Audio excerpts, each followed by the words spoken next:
have a very rich agenda tonight. We are starting with the unusual, possibly unprecedented event of accepting one board member's resignation and swearing in a new board member while the old board member's term is still in force. So we'll start with that. We do have a very dense consent agenda, and we're going to take quite a few things out for discussion because there are so many important documents and motions that need to be discussed.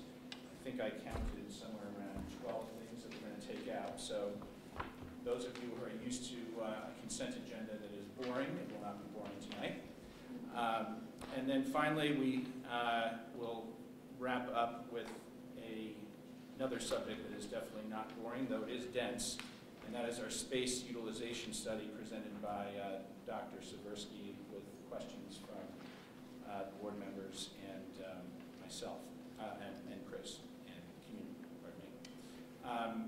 So we are going to start with an acceptance of Jim McCann's resignation, family reasons, that his family reasons were so pressing that he couldn't be here to sort of accept our thanks and our gratitude for nearly 3 years of service on the board. But on behalf of the board, I would like to publicly thank Jim for everything that he did for our district over the past 3 years. So can I have a motion to accept the action of Jim's resignation? All in favor? Aye. Aye. Motion passed. So, on to the very happy event of appointing John Montgomery as our latest trustee a month early. Are we going to go through the swearing in right now, Elaine? Should I read the recommended action? You do need to. That's what I thought. Okay.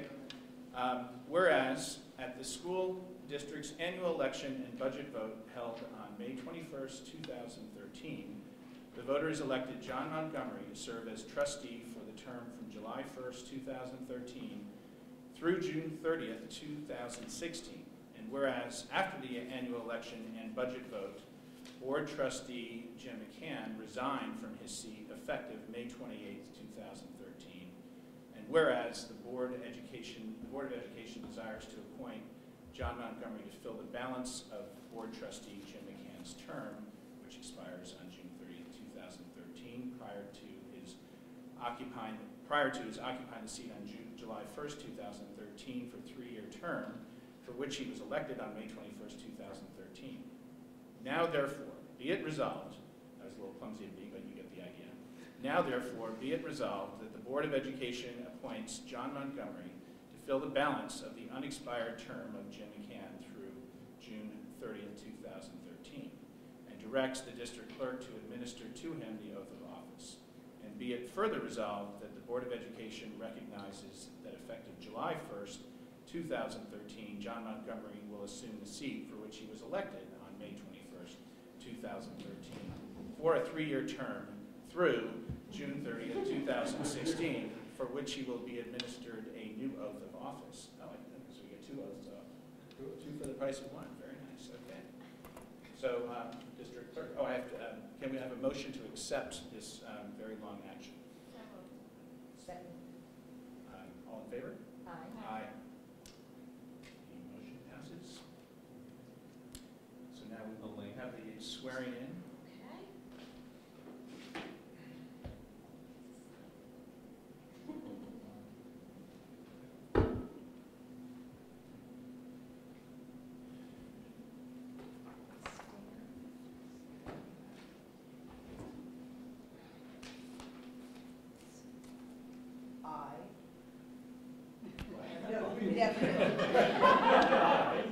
John Montgomery. Do solemnly swear.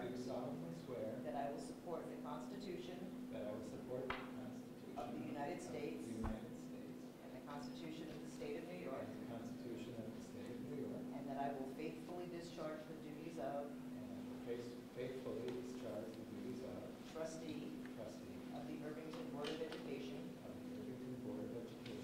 according to the best of my ability.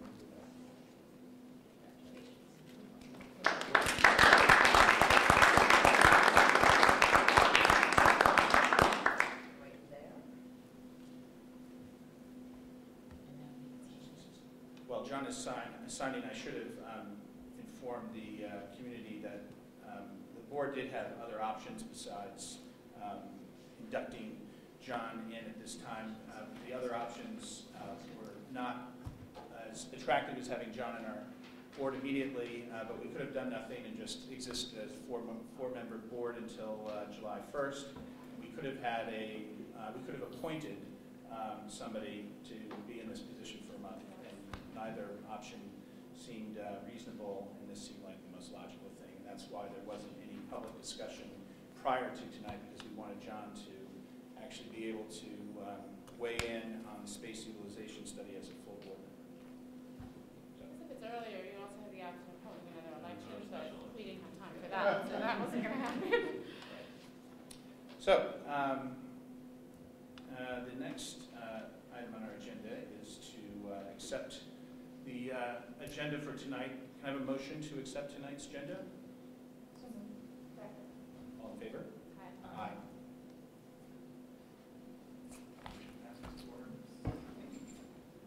And now we're on to Dr. Harrison's update. Good evening, everyone. It's nice to see you here on this beautiful June evening. Certainly could sit here and talk about many, many wonderful things that are occurring across the district, where we watch our students' experiences and our teachers' hard work through so many culminating events. But as I said, we could be here all night, so I encourage you to please review your school calendars, district calendars, to catch some of the many events that are occurring. But I will point to a couple highlights, such as this Friday, we have a very special event at Main Street School, and we're pleased to see the support of the PTSA today, who is underwriting some of the expenses associated with the 100-year anniversary celebration of Main Street School. Certainly timely that we're going to be talking about Main Street School and our other schools later on this evening, Dr. Seversky. And but we're going to make it a very special event. There's been a committee that's been working very closely with Ms. Casey to plan a special event. We're going to have a number of historians that are going to speak of their experiences and recall the history of the school. We're going to have students involved in a number of different aspects. We're going to fly a birthday banner, so to speak, before the school, and the students are going to participate in the burying of a time capsule, which the PTSA is supporting. So I'd encourage you to identify some opportunities to connect with the events, because certainly Main Street School is something that's near and dear to our community. I can say that throughout this year I've met many, many folks in town who have told me so many prideful stories of going to school, their whole experience, K-12 at Main Street School, watching their children go through the schools and so on. So hopefully we'll have a nice turnout from the community to witness that great event. We have our high school prom this Thursday, so we see our young people dressed up so wonderfully for this great event. Main Street has their spring concert also on Thursday at 7 p.m. here in the theater, and across the board we have secondary exams and all that excitement occurring, which we certainly can't ignore graduation on the 15th down in the park, and hopefully it'll be as beautiful of a day as we enjoy today. I certainly would like to thank everyone in the community for their participation in the board election and budget vote. Obviously, we are pleased with the outcome of the election and with the budget vote. We're already very, very busy with our planning and deploying all the great plans that were embedded within the budget, and we look forward to great opportunities for our children in the coming year. I do want to take a second to acknowledge some track and field athletes. Our girls 4x400 relay team has set so many records. Going back about 2 weeks ago, they qualified for the New Balance Nationals down in Greensboro, North Carolina, with a qualifying time of 4 minutes, 1.6 seconds, and I have to say that they just beat their record by 4 seconds in a meet on Friday. So they're firing on all cylinders just at the right time, and such a commitment that Some of the students that are involved are cutting graduation plans short for training and to head down to North Carolina. So we wish them all the best, and I'm eager to report on their success down the road. Finally, I also want to give a plug for our technology think tank, which is coming up a week from Monday in this very room from 4 to 7 p.m. Information is available on the event on the Facebook page and the district website, and to remind any folks interested in participating that you must RSVP by next Monday. The RSVP email address is to Connie Stratton, which the link to that is, of course, in both of those resources. Really, this is a sincere initiative to begin to evaluate where we are technologically, recognize that we want more from technology-related learning experiences for our children, and this is a first conversation, and I want to say that very clearly, a first conversation, beginning to explore where we are and to discuss possibility. We're looking to recruit a number of folks from the community to participate in the dialogue. We have a number of folks that are experts in the field that have the intention of joining us, so we certainly would like to have a lot of folks come to the table that are interested in participating in this first line of communication when we start to discuss the future of technology for our children in Irvington. But with that said, that's what I have for my updates at this point in time, but I think we have Mrs. Sarnoff here. Yes? So we have an introduction. Yeah. So tonight, we will be approving the IEF grants, the Irvington Education Foundation, which has raised $93,000 or thereabouts and is granting $93,000 in the next school year. And to help us understand how wonderful these grants are for our students, we have Daniela Sarnoff, who is the liaison to the board and will be telling us all about the grants. Yeah, just to give a little bit of flavor to what is indeed $93,625 in grants to the 4 different campuses, 21 grants, and so some of it is renewals of much loved programs. 3rd grade math night, if you've ever gone, you know it's awesome.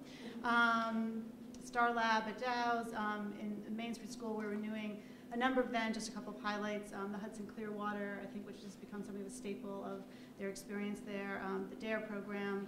The middle school, the Artist Residence for Shakespeare, and also a program at Jacob Burns, and in the high school, among other things, again sponsoring them for the Irvington Spelling Bee. So I also just wanted to mention a couple of new ones. It's not all of them, but just to give you a sense. For instance, in the middle school, adding to the 8th grade the robotics education and technology class. In Dow's Lane, they're also going to have sort of a Jacob Burns filmmaking experience, and also a Mad Month of Science. So watch out. And also adding to a couple of the, sort of across a couple of the schools in the 6th and 11, 12, adding a sort of a day in the life of the Hudson River component to that, which is sort of nice to now have the sort of Hudson River wind its way through the school as it does our backyard. And also really enhancing the music technology that will affect the many, many students who do participate in music program in 6th through 12th grade. So a lot of discussion on that. Also, we have somebody on the IEF board who knows a great deal about sort of technology and music, so feeling particularly good about the kind of use that can get, again, 6th through 12th grade. I would also add that one of the new grants for the middle school is the outdoor classroom, and there's a ribbon cutting ceremony this coming Monday, June 10th at 8:15, so come. There'll be snacks. And this is also something that really obviously the students themselves have been engaged in. So those are highlights, both again renewals and new things. And I know everybody on the IEF is just always feels really privileged to be part of enriching the education in Irvington. So you should, just know there's wonderful stuff going on all the time, as you all do, and we're so happy to be part of it. And that's it. Thank you very much. You have a question? Yeah. Can you Sure. wait just 1 second? Absolutely. I was just going to say that somebody has a very high-pitched ringer going on. Does anybody know where that's coming from? I hear what you're talking about, but I don't know. It's kind of, I feel like a dog where I'm hearing sounds that are at decibel level. Nobody Sure knows. it's not the HC? Yeah. Oh, hi, John. Oh, it's PCAC Yeah, telling us that this is wrong. first time back, I knew it right away. Working day. All right, so thank you very much. The next agenda item is questions from our community members here relating to things on the agenda. So David, this would be a good time to answer your question. To ask your question. I think you have to go before the mic. Okay. The one provision I was going to add is that since we will be going through approximately 11 items in the consent agenda, I know you're going to ask something related to Daniela's presentation. But I was going to ask if there are people who have comments about the next 15 things all the way up to 11:22. Why don't you hold off until we get through our discussion, because we're going to be talking about many of these things that are coming up on the agenda. And that way, hopefully, we'll answer your question even before you ask it. So are you going to ask about the IEF grants, or go, please? Okay, I'm David Rubin, 55 Circle Drive. I'm just curious, because there's only like one grant from the high school. Is that because there weren't a lot of submissions from the high school, or is it some sort of disproportionate? Because normally it's not like that. I thought maybe you know. Since I haven't remembered here, we actually did not get a lot of submissions from the high school. Yeah. That's all I wanted to know. Yeah. And I should note, right, the multiple schools won both of those. Right, I know both of those related. But yeah, we did not get many. Okay, so anybody else want to ask any other questions not related to the next 15 or so items in the consent agenda? Mr. Miller? Thank you. Dan Knobler. I've heard some disquieting stories in the regarding the junior election for senior class president next year. I understand there's been a glitch of some sort where the winners were announced for everything but president, and I wonder if Dr. Harrison could speak to that. Certainly, Mr. Nola, I don't want to get into specifics regarding students, as you can imagine, but with respect to any students that run for an elected office in the school, there's particular protocols that are to be followed, and when there's reason to believe that any of those protocols have been violated, they need to be investigated thoroughly, and that is what is occurring at this point in time. And I believe that Dr. Mosenthal and staff will have a remedy to the situation within the coming days. Okay. So we have many items, as I said, in the consent agenda to discuss. Before we get to those, I'm actually going to do something even more important, which is the formal naming of the Irvington campus library. Oh, the buildings and grounds. Yeah, I did miss that. You're right. Rookie error. Do we have a buildings and grounds report? We do. Oh, thank you. The Buildings and Grounds Committee met last week, specifically because we have a policy, a school policy, in regards to naming of buildings and rooms in the school district. We reviewed the request to name the library. The official name would be the Dr. Scott W. Mosenthal Library, and it would be in recognition of his 38 years of service here. We reviewed, a letter was submitted by community members. The PTSA is graciously paying for a plaque will be mounted on the inside of the library, and on the outside of the library, similar to the Gina Marr gym, it will say Dr. Scott W. Mosenthal Library on the outside. Everything is being paid for by the PTSA, and the school will have, will be installing it. Gary and his people will be installing it. That's pretty much our fiscal responsibility. It's interesting because in the past, it's always been something, which I guess the board is going to vote on it, but I guess Maria pointed out that per the school policy, if it goes before Buildings and Grounds Committee, then it doesn't say that the board votes on it. So I'm actually suggesting, just because it's odd that two board members could make a decision to name, just thinking, any two board members, could decide to name anything after anyone, it seems like it should be a board vote.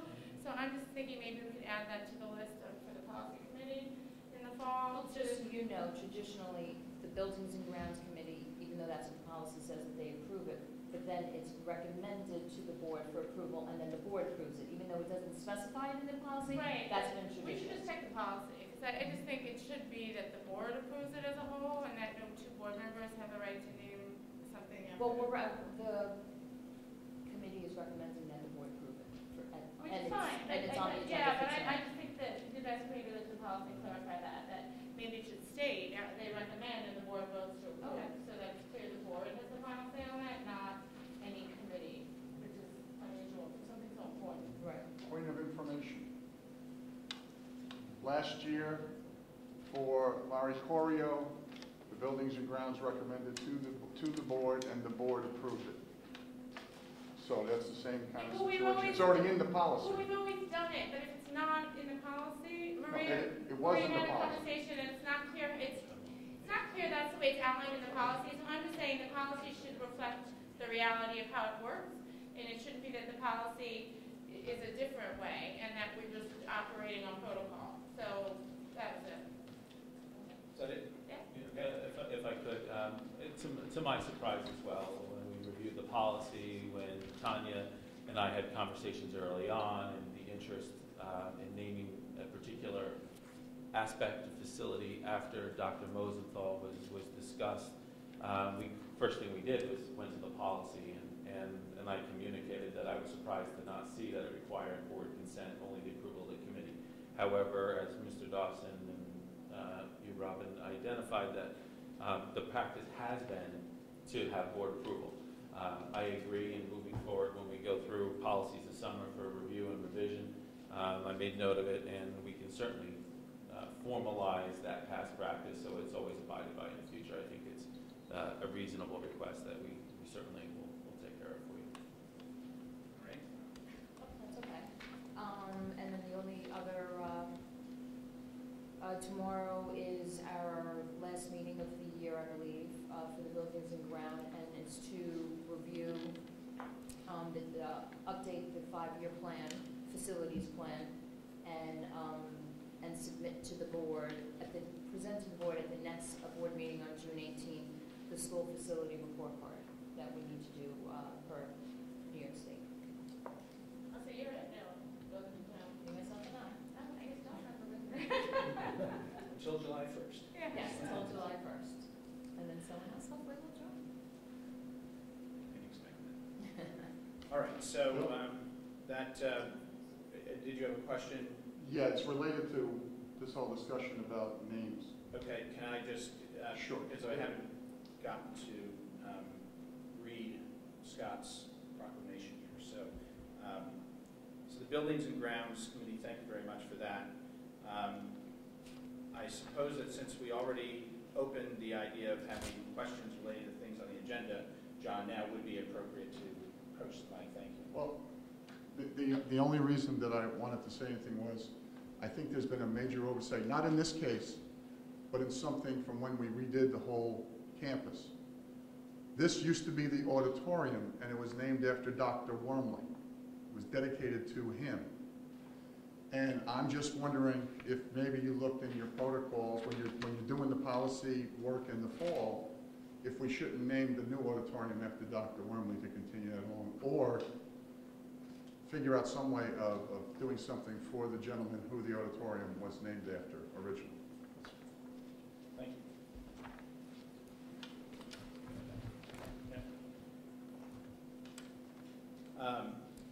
So, moving on to 8.1, which is the naming of the campus library in honor of Dr. Mosenthal, my teacher from 1975.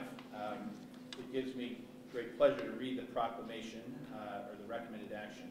It's a little long, longer than the last one I just read.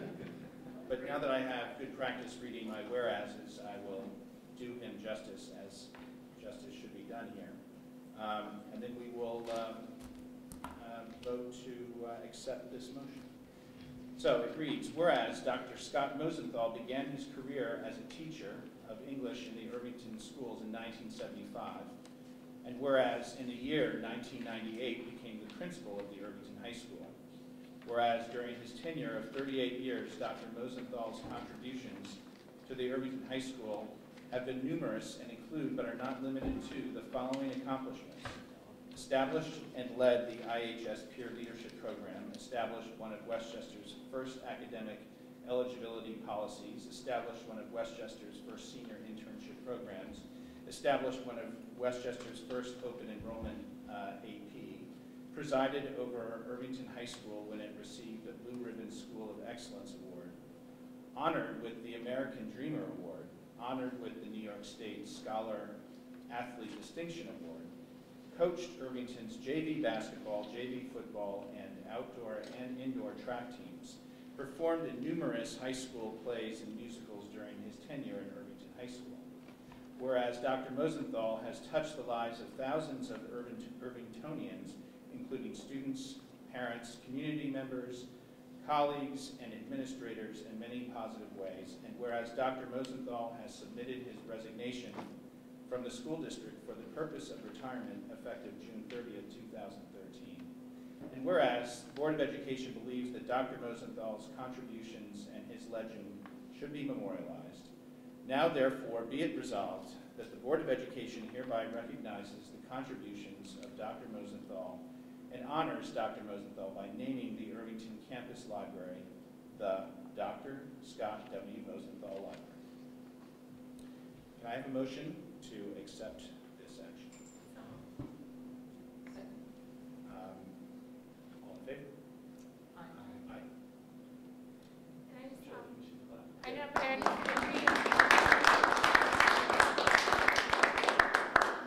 believe the next board meeting, there will be a reception, and we'll say a few words to Scott, and we'll thank him and everything. So he will be formally recognized at the next board meeting. This is just kind of a formality to get us to the next board meeting. Yeah. And just, we certainly will advertise that in our communications between now and then, but the reception will begin at 6:45 in the library, and we will honor other retirees and tenure recipients that were actually approved earlier this year because they were folks that started their employment mid-year. With that said, please join us. It should be a nice event prior to the next Board of Education meeting. Thank you.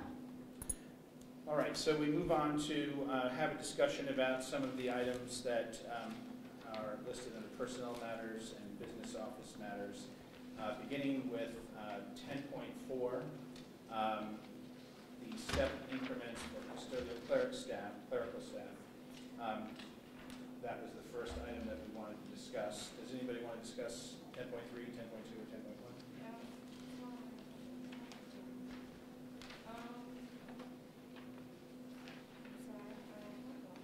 Do you not have numbers on your agenda? Do you have your, can I see it? Yeah, sure.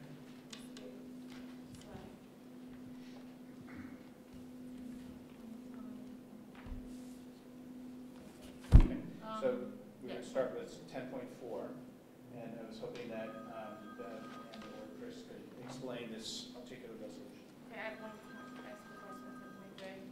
Okay? I just wanted to make sure that the typos were corrected on 10.3. Yes, sir. Thank you. Sorry.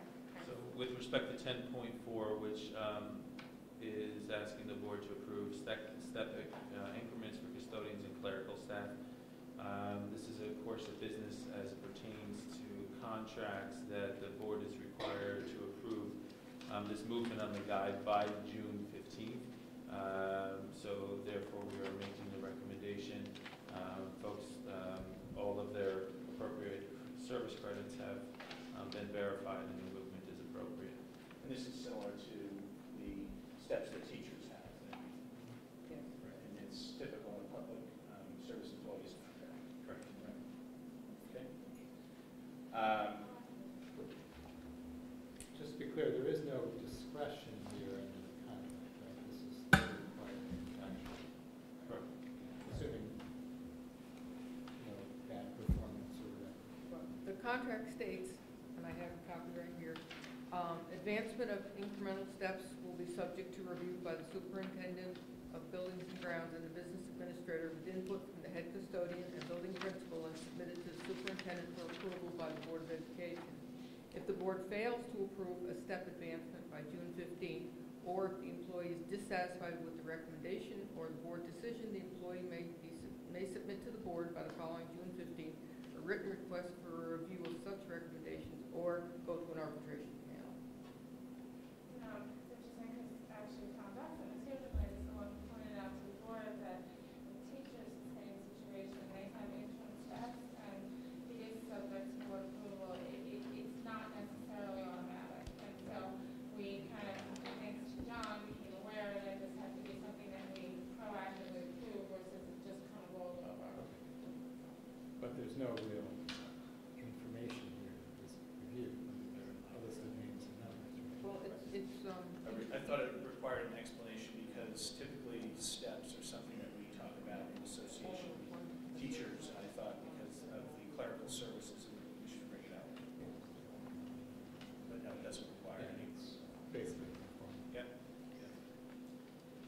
10.8 is the next item that I think warrants a brief discussion, which is the approval of custodial extra compensation. Because in this description here, there wasn't a description exactly what stipends were for our two custodial employees. I was wondering if you could address that. Rich Vittori is not just the head custodian of the high school. He receives a stipend because he's the head custodian of the middle school also, as well as the other outbuildings. So there's 4 buildings, so that's why he receives that stipend. Neil Cole receives a stipend because currently Main Street or Dow's Lane does not have a head custodian. Gary is the designated head custodian in that building, and in Gary's absence, Neil does a lot of the supervisory tasks that would be a head custodian's job, as well as doing a lot of the maintenance in Dow's Lane. So as far as the budget, are they both, one of them was in the budget and one of them is in addition to the budget? Both of these are in the budget. They're already budgeted items. They are already budgeted, okay. Yes, these are budgeted items. They're renewals. They're Okay. from last year. Thanks.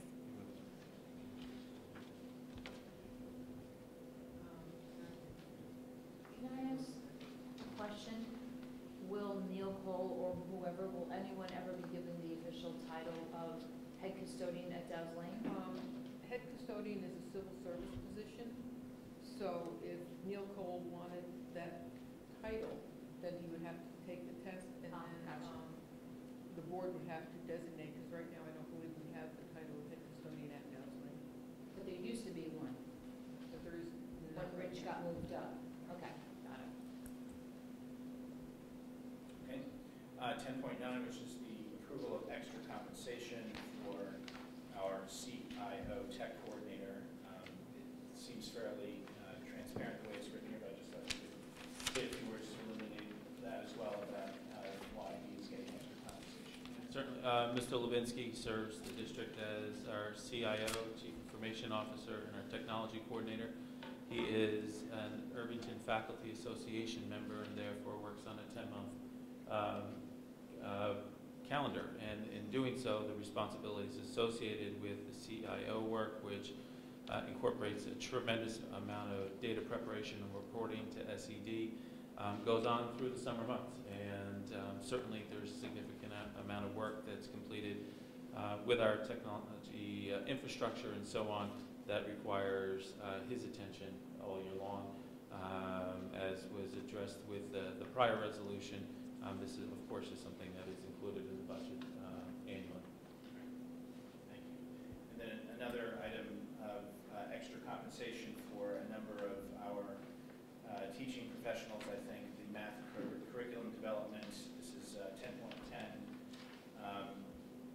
If you could explain what this is for as well. I certainly can. Again, and then now I want to be clear, we're looking at service that teachers have already provided, primarily looking to, as it says, curriculum development work, but specifically with respect to assessments that have been generated in line with Common Core, where appropriate, and with APPR. So this is work that teachers have done throughout this year to satisfy particular instructional needs. And anything to supplement that? And it's extra compensation by contract?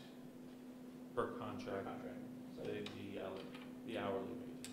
So this is for work already done? I mean, would the protocol be that the board approves it prior to the work being done as opposed to after it's done? Get out ahead of the APPR, that is absolutely the way it should be. I mean, I think we're just moving as fast as we can, so they had to produce these assessments in order to administer them next week. So it's kind of immediate, yeah. Okay. So what are these assessments? These are assessments of who? Students or teachers? Well, it's going to be used for teachers. Correct. And So- they were needed for next week? Yes, so as part of the new APPR, and I'll just do a quick, so 20% of the state assessment data, Yeah. 20% local, and 60% other measures. The 20% local reminds us to administer an assessment, a local assessment, to all students. And those assessments get scored by teachers, not the teachers of those students. So we needed to make sure that we had to develop a local assessment that we could use across the grade levels, K through 5. So that's for, including K? And so that's to develop basically to write a test. Yes. But we knew we had to develop that in September. So I guess I'm curious, as I guess John is, as to why are we saying it's immediate? Like, we knew in September we had to develop this, so. But we also had to do 7 other things for APPR, so we've just been moving through the year getting each step done. So they've also been developing, they had to develop all their other units all year long, so we just. So you're saying I'm just trying to figure out this year. It's kind of, as we figure out what we need, the teachers bill us, essentially. We're not able to plan in advance because it's all new? Is that Well, we what were you're able to saying? plan in advance, but the level of work that needed to be done this year was over and above what is practically really possible in a normal timeframe. So, Robin, is your concern about whether this has been budgeted for, or it's not quite, or is it lack of planning? I guess what I'm getting hung up a little is we knew what the local assessment was in September. And I guess maybe we just didn't know what the manpower is. I'm always uncomfortable when we're approving something as a board after the fact, after it's happened. And so I'm kind of trying to figure out why we didn't know up front or earlier, if we knew that this was all coming down the pike, why we didn't, maybe we just didn't have an estimate of teachers' time, I guess, because it's all new. And that's where I'm kind of getting hung up. I would say it's a combination of a lot of factors, and which is why I'm really putting it into, it's hard to describe the level of work that has had to happen this year. So, I mean, I'm being honest when I say, I think there was just so much people could get done. So you're right, could we have anticipated that? Yes. Would I say that everybody is moving as fast as they can on this topic? Yes. And so, was it budgeted for? Yes. So last year in our budget, we budgeted knowing that we were going to have to do the work. So the money, in fact, was budgeted for. I think it was the time frame that we could have done a better job on. Brandon, how do we know that, Carrie Carlson worked 8 hours, not 6 hours? What's the accounting for The building principals, so this work was done at the building level. So both Eileen and Randy were both and Deb Marinello were overseeing the work.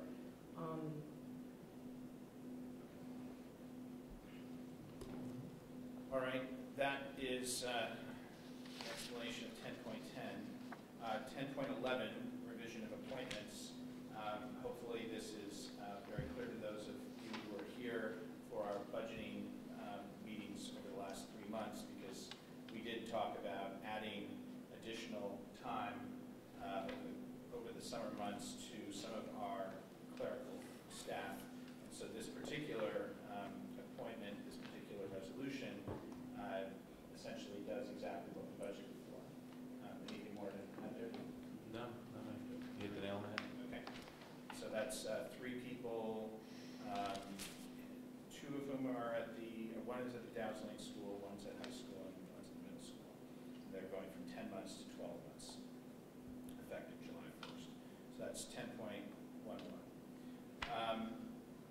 Don't believe 10.12 needs any explanation unless anybody else wants to.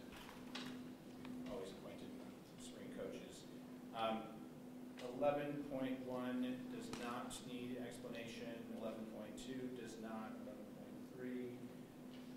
11.4, you wanted to have a brief discussion about the contract on the farmer's market, right?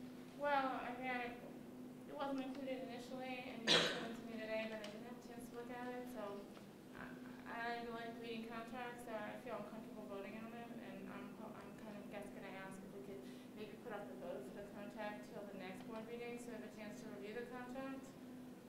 Can we table that without any ramifications? Thanks.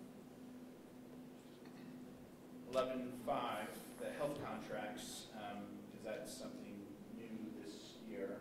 I thought that warranted. No, it's not new. Oh, I thought you said earlier it was new.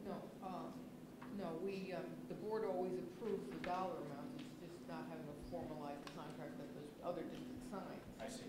Well, could you explain the health contracts 11.5, the amounts that are in there? Okay, Irvington School District's responsible for providing health services to our residents who attend private parochial schools within the geographic areas of other public schools. So these are contracts that we've made with Dobbs Ferry to cover health services for 24 students attending master's school. We have an agreement with Rye City School District for 3 Irvington students attending Rye Country Day School. And we have a contract with the public schools of Terry Towns to cover 41 students attending Hackley School and 13 students attending Transfiguration. And the rates are set by the individual school districts. Any other comments on that? 11.6 is our BOCES contract, and this is our master BOCES contract, I believe, right? Inclusive of many different things that This is the basic one, and it basically covers just the administrative and capital components, which means that's the cost for the actual BOCES to do business, and it's apportioned among the component districts. It's $309,000, so it's large ticket items. Most of that is that. It also incorporates renewed cross contracts and some of the occupational ed. Is any of that aidable? Do we get any of that back? All is available. Meaning if the district spends the money and then somebody pays the district? And then that money receives back? state aid the following year on BOCES expenses. Same amount, dollar for dollar? There's a certain formula for BOCES aid. This year it was about 52, 53%. It's just pro rata. Yeah, it's calculated by the state. And we get that back next Following year. But this year we're getting last year, so it's kind of. So we're advancing the money for, well, some of it is expenditure, some of it is essentially in advance that we can pay back. All right, on to 11.8, the tax the tax anticipation for $3 million. This has a very long resolution, which I don't intend to read, but I hope that you can give us the You want to read that? crib notes version of this. That's okay. Every year we go out with a tax anticipation note because we have expenditures during the summer and we do not receive our first initial tax levy payments until mid-October. So we need to borrow funds to get us over the summer. Last year we borrowed $6 million. This year I'm proposing borrowing $3 million because as you will remember, we just did a tax cert ban for $3.5 million. And some of those tax cert payments will not come due until after October 15th. So even though we borrowed that money for the tax certs, I'm hoping to use some of that money to get us over the summer. Basically roll it because I don't want to borrow more than I actually have to because we're incurring interest on it. Right. The interest rate on This year year is going out to bid, Yeah. and we don't have the interest rate yet. I feel like now is when Jim McCann would say something about the low interest rates, but he's not here, so we don't have a comment on that. All right, any questions?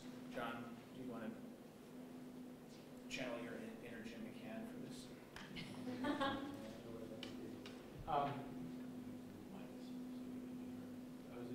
John, why don't we grab mics, pass the mics down, and then there's enough mics for each trustee to have one. And then I think we'd be able to hear a little better. Thank you. Well, I don't think this is a discussion for now. Yeah, I can hear myself now, right? Not sure this is a discussion for now, but it seems like there's an interplay between how much of a reserve the district has, cash reserves it has, and how much it needs to borrow to get over whatever hump there might be. I mean, we could borrow more and carry a lower reserve, right? Whatever you borrow, you have to pay back. Correct. So, But we're simultaneously putting money in the bank and borrowing it, which right, you know, but we may usually lose the on. interest rate you're paying is more than the interest rate you're earning. Right, and that's why I'm wondering, do we put less money in the bank and borrow less? We would come out ahead by doing that, because every dollar you borrow and put in the bank, you lose on, right? Right, but all of our fund balance is not cash. Okay, but some of it is. Right, and we've incorporated that cash into our projections as to how much we need to borrow.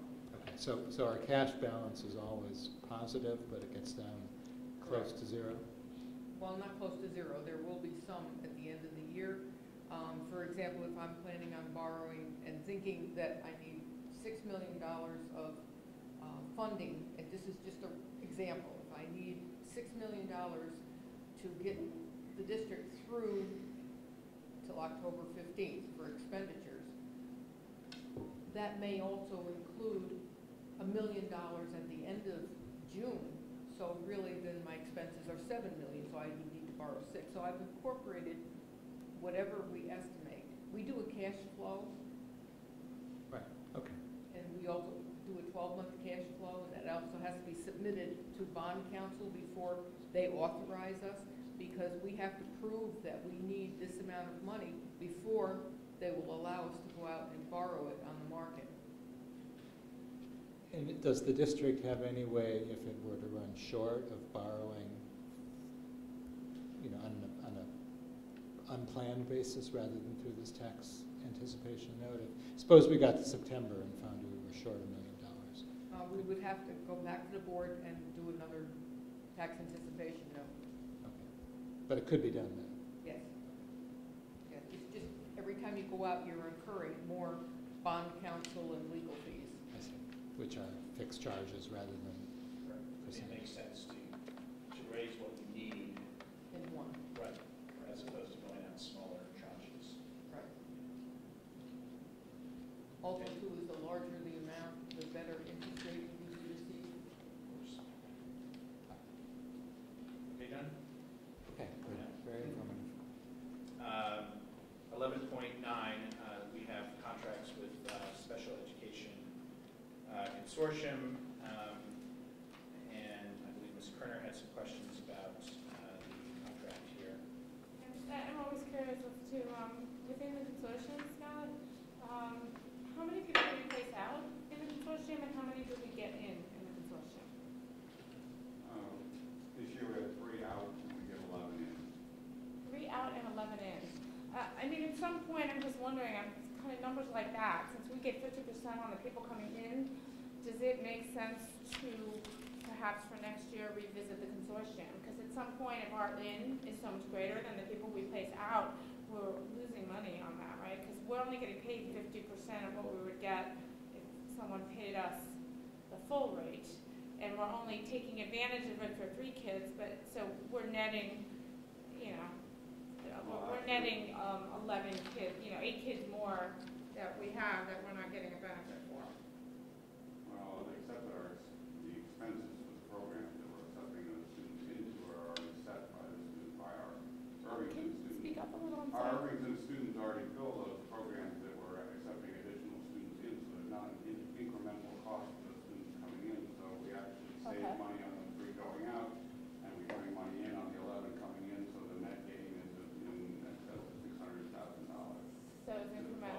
And you don't think if we weren't part of the consortium, you don't think we'd get those 11 kids? I don't think we get nearly as many. I think it's the agreement amongst the districts within the consortium that draws those students to us by the fact that it is a discounted rate. So financially, you think it still makes sense to do it, even though we place out far fewer than we get in? Absolutely. Okay. The other advantage that we get out of being part of the consortium is that we offer each other prioritization in terms of accepting. So if I'm trying to place one of our students in another one of the consortium districts, I'm going to get priority over somebody who's not in the consortium trying to place their student in that. Okay. Then another question is, in one of the contracts, it talks about how the receiving district conducts all the reevaluations. And I'm just wondering, is that generally standard? Because I'm concerned that if we're getting so many kids, then that's a lot of reevaluations that we and our staff has to be handling. Well, the reevaluations, we get the tuition from those schools every year. The reevaluations only need to be done every third year. So it's really, it's certainly advantageous to have people that are working with the student on a daily basis do the reevaluation. So it's accepted within the consortium. That's the way it's done. But when we place kids to other districts that aren't in the consortium, who handles the reevaluations? The other school. They do? Really? Okay, so it's pretty consistent? Okay. Thanks. Okay. I think our next question is on 1112. 11, 10. Oh, 1110, I'm sorry, the transportation contract, right? So tonight, we are being asked to extend our transportation contracts, our agreements with our vendors. This is not the consortium, but the busing companies that are providing service to the transportation, Quad Village Transportation Consortium. They will not be signed tonight because we need a CPI rate from the State Education Department of New York that would be part of the actual contract. That doesn't happen for another couple of weeks. But our administration is asking us to approve this tonight because, in effect, we have already decided to approve these agreements. But I thought that it might be a good time for Chris and Bev to comment on their overall assessment of our relationship with these vendors because we've had some challenges in the past with quality, and last year was definitely a bit of soul searching as to whether or not we wanted to continue with them, but we are apparently electing to continue this year. If we can start by working backwards a little bit, and certainly don't have the first-hand knowledge, excuse me, of the experiences from last year. But I can certainly attest to our experiences in the 12-13 year, which have been quite positive. We've had very, very few complaints or concerns that have surfaced. Anything that has come to our attention, something from parents or individual schools or something that we've observed as a leadership team, we've addressed directly with the bus companies. They have been extremely responsive. If there's ever been a concern where we need to meet with them, they were typically in our office within an hour to have the conversation. They were very responsive in any concerns that ever occurred regarding staffing and or student discipline, where they're able to produce video recordings for us within a day to be able to review for the buses. We've actually had some situations where we've started to receive positive feedback from parents, which is a shift from where I understand where we were in the past. So overall, the services has been quite acceptable. We see benefit in moving forward, not only because of the relationship that we've established professionally, but the relationships with our children and families, and the continuity of service, I think, is a great benefit. Because there's always concern when you bring new bus companies in as they learn routes in the beginning of the year and so on. So it's been a positive experience this year. I don't know, Bev, if you want to supplement that. Okay, thank you. Any other comments on that? Yeah, I mean, kind of the same as the farmer's market. I mean, you did send me this later today after you got my questions, but I did not have a chance to get to it. And It's the same contract contract is 11-12, the big fat contract, and it's just an extension? I was on board last year, so I didn't read it, and I won't read it.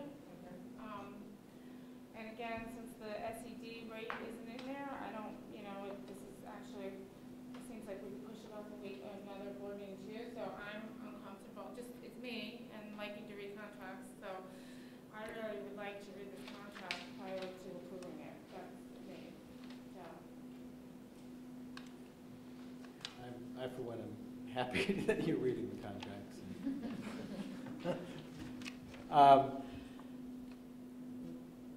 This is what we've now had this bus company for 2 years. Is that correct? I know there was a big hullabaloo the summer when I think this is that's the third year. We've just finished 2 years, or we've just finished 3 years. We're just completing the second year. Right. Okay. So my memory was correct on that. And do we have a thought that we would? I mean, we're not bidding it out. We're not looking for a replacement company this year, which seems fine because it was complicated. But do we have some sort of cycle we want to be on for doing that, just to make sure we're getting a good deal? Some maybe every 3 years or 4 years, or whatever the right number is. SED regulations say that you can keep renewing CPI for an unlimited number of times, and it's basically up to the board. If you're dissatisfied with the service, if you're looking to trade or change vendors, contractors, etc., then you can go out to bid. Right. Knowing also too is when you go out to bid that the existing contractor now has no guarantee of winning the bid, so usually they will bump up their price. So that's why when you can get them to renew it with CPI, you're actually saving money than going back out to bid. Why would they bump up their price when they're bidding? Because they know that all of the other contractors have built up more than CPI over the last 2 years or something. So this is their opportunity to lock in an increase that if they win it and can award CPI the next following couple of years, now they increase It's not a very liquid market. There's a limited number of So players. but the players don't compete in bidding? That sounds a little fishy. Well, they do, but this by locking in the CPI, essentially we're getting a discount for staying with them. It's kind of how I guess I view it. It's cheaper for us to, if we could just pay the CPI, it's cheaper for us as a district. If we were to go out to bid, then they wouldn't come in at this rate. They would come in higher because they know they could get more. So I almost feel like it's like, since you're a customer, you're getting a little bit of an advantage. Well, this is that's it's not a subject for this discussion, but I think it's a topic worth visiting at some point in the next 6 months or so. And of course, this would be done through the transportation consortium, so the other districts would have to be in agreement as well. Right. Which is how many districts? 4? 4 total. The 4 river towns. Yeah. But, I mean, you should be aware that Irvington is 80% of, we're the biggest of the 4 districts. So if we were to decide for some reason we were unhappy, it kind of would behoove the others to at least listen to why we're unhappy. We're not 80% though. No, but we're the bulk of it. Yeah. Yeah, we're the largest of the 4. So. Because of the geographic spread. So, we like to do it together. It makes sense for all of us to stay in the consortium, but I kind of feel like Irvington does have a little bit more, bargaining power, if there was some reason why we didn't want it. I believe we only have one more thing that we need to briefly touch on in our list here, and that's the tax certiorari settlement, and it's a revision. I just want people to be aware. This is 11.12. The Field Point tax cert settlement, this is a revision, and just see, again, the size of the settlement. The revision should be made clear to our community, so you could just explain that. Right. The boards have previously approved a court settlement for retroactive years, 2000, I think it was 10, 2011, going back. But the final paperwork, and I think it was just timing, did not include the verbiage about reducing the 2012 assessment roll. So they just need that correction in here. It's no additional refund money. But if that verbiage is not in there, then it would require Field Point, Town of Greenberg, and Irvington go back to court incurring more legal fees just to petition the court, again, to start from scratch, to wind up at the same reduced rate. So that's what it is. Okay. And then also, one for, the next, Oh, the intervillage, right. the Yes.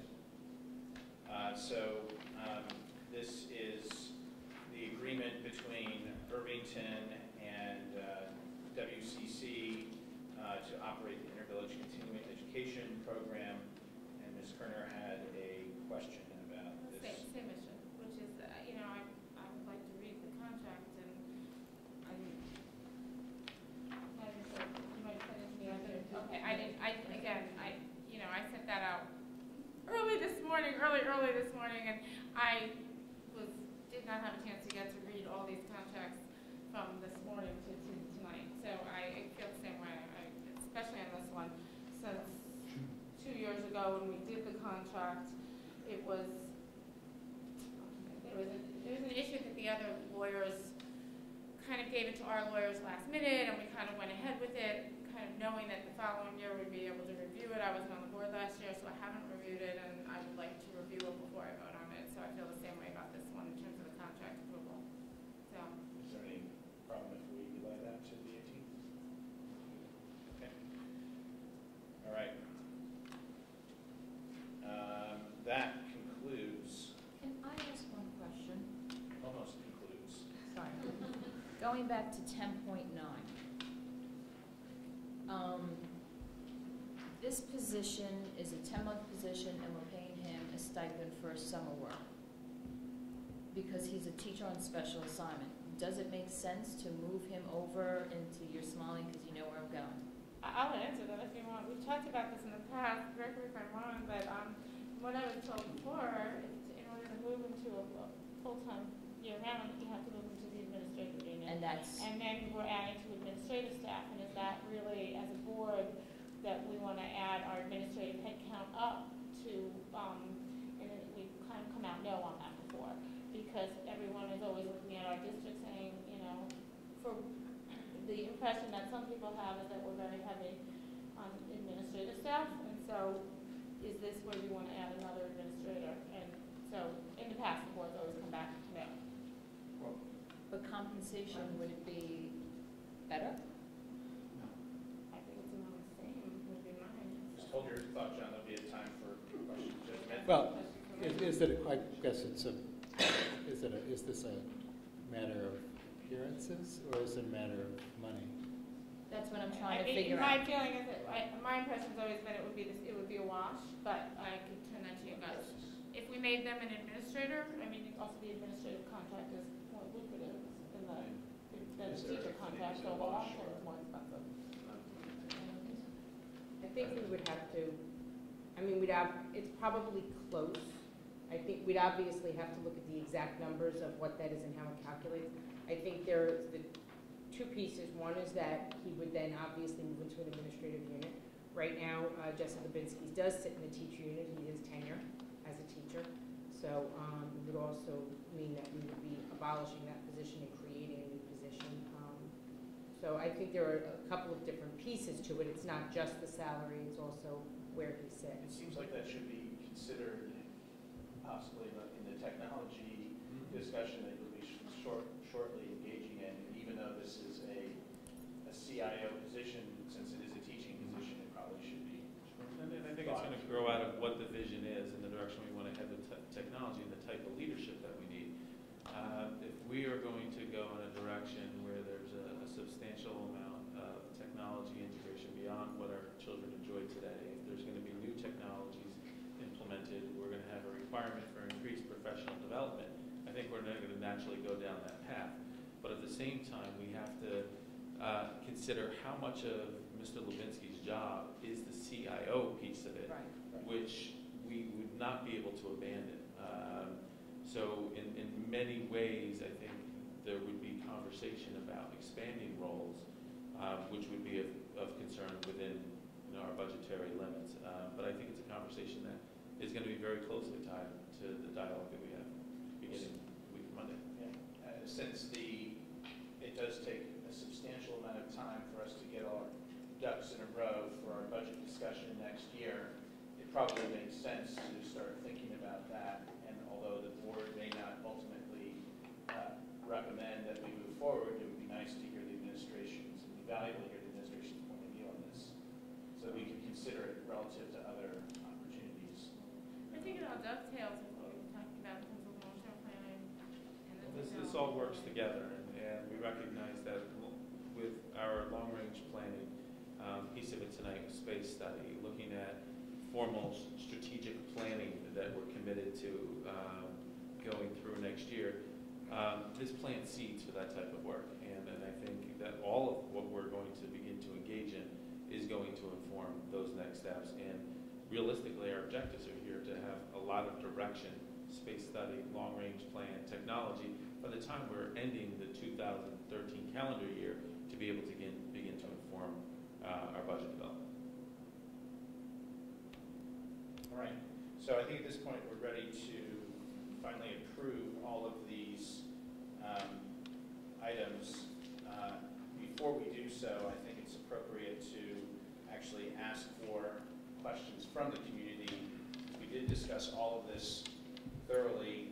Hopefully there won't be too many questions, but I'd like to open the floor now for people who have questions on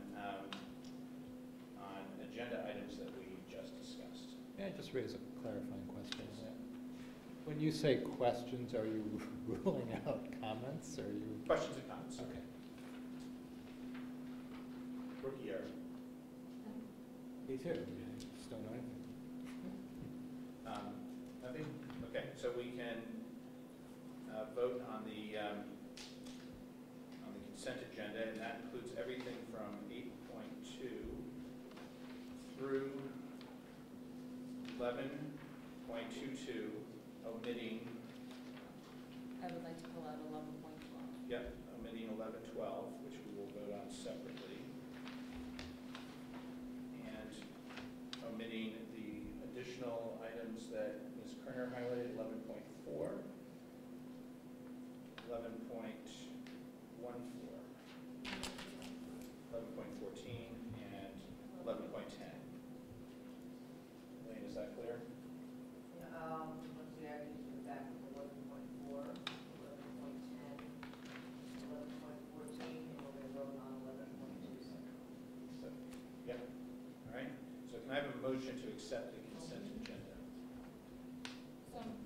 So moved. Second? Second? Sorry. Yeah. Thought you had to ask for You're that. first. Second. All in favor? Aye. Aye.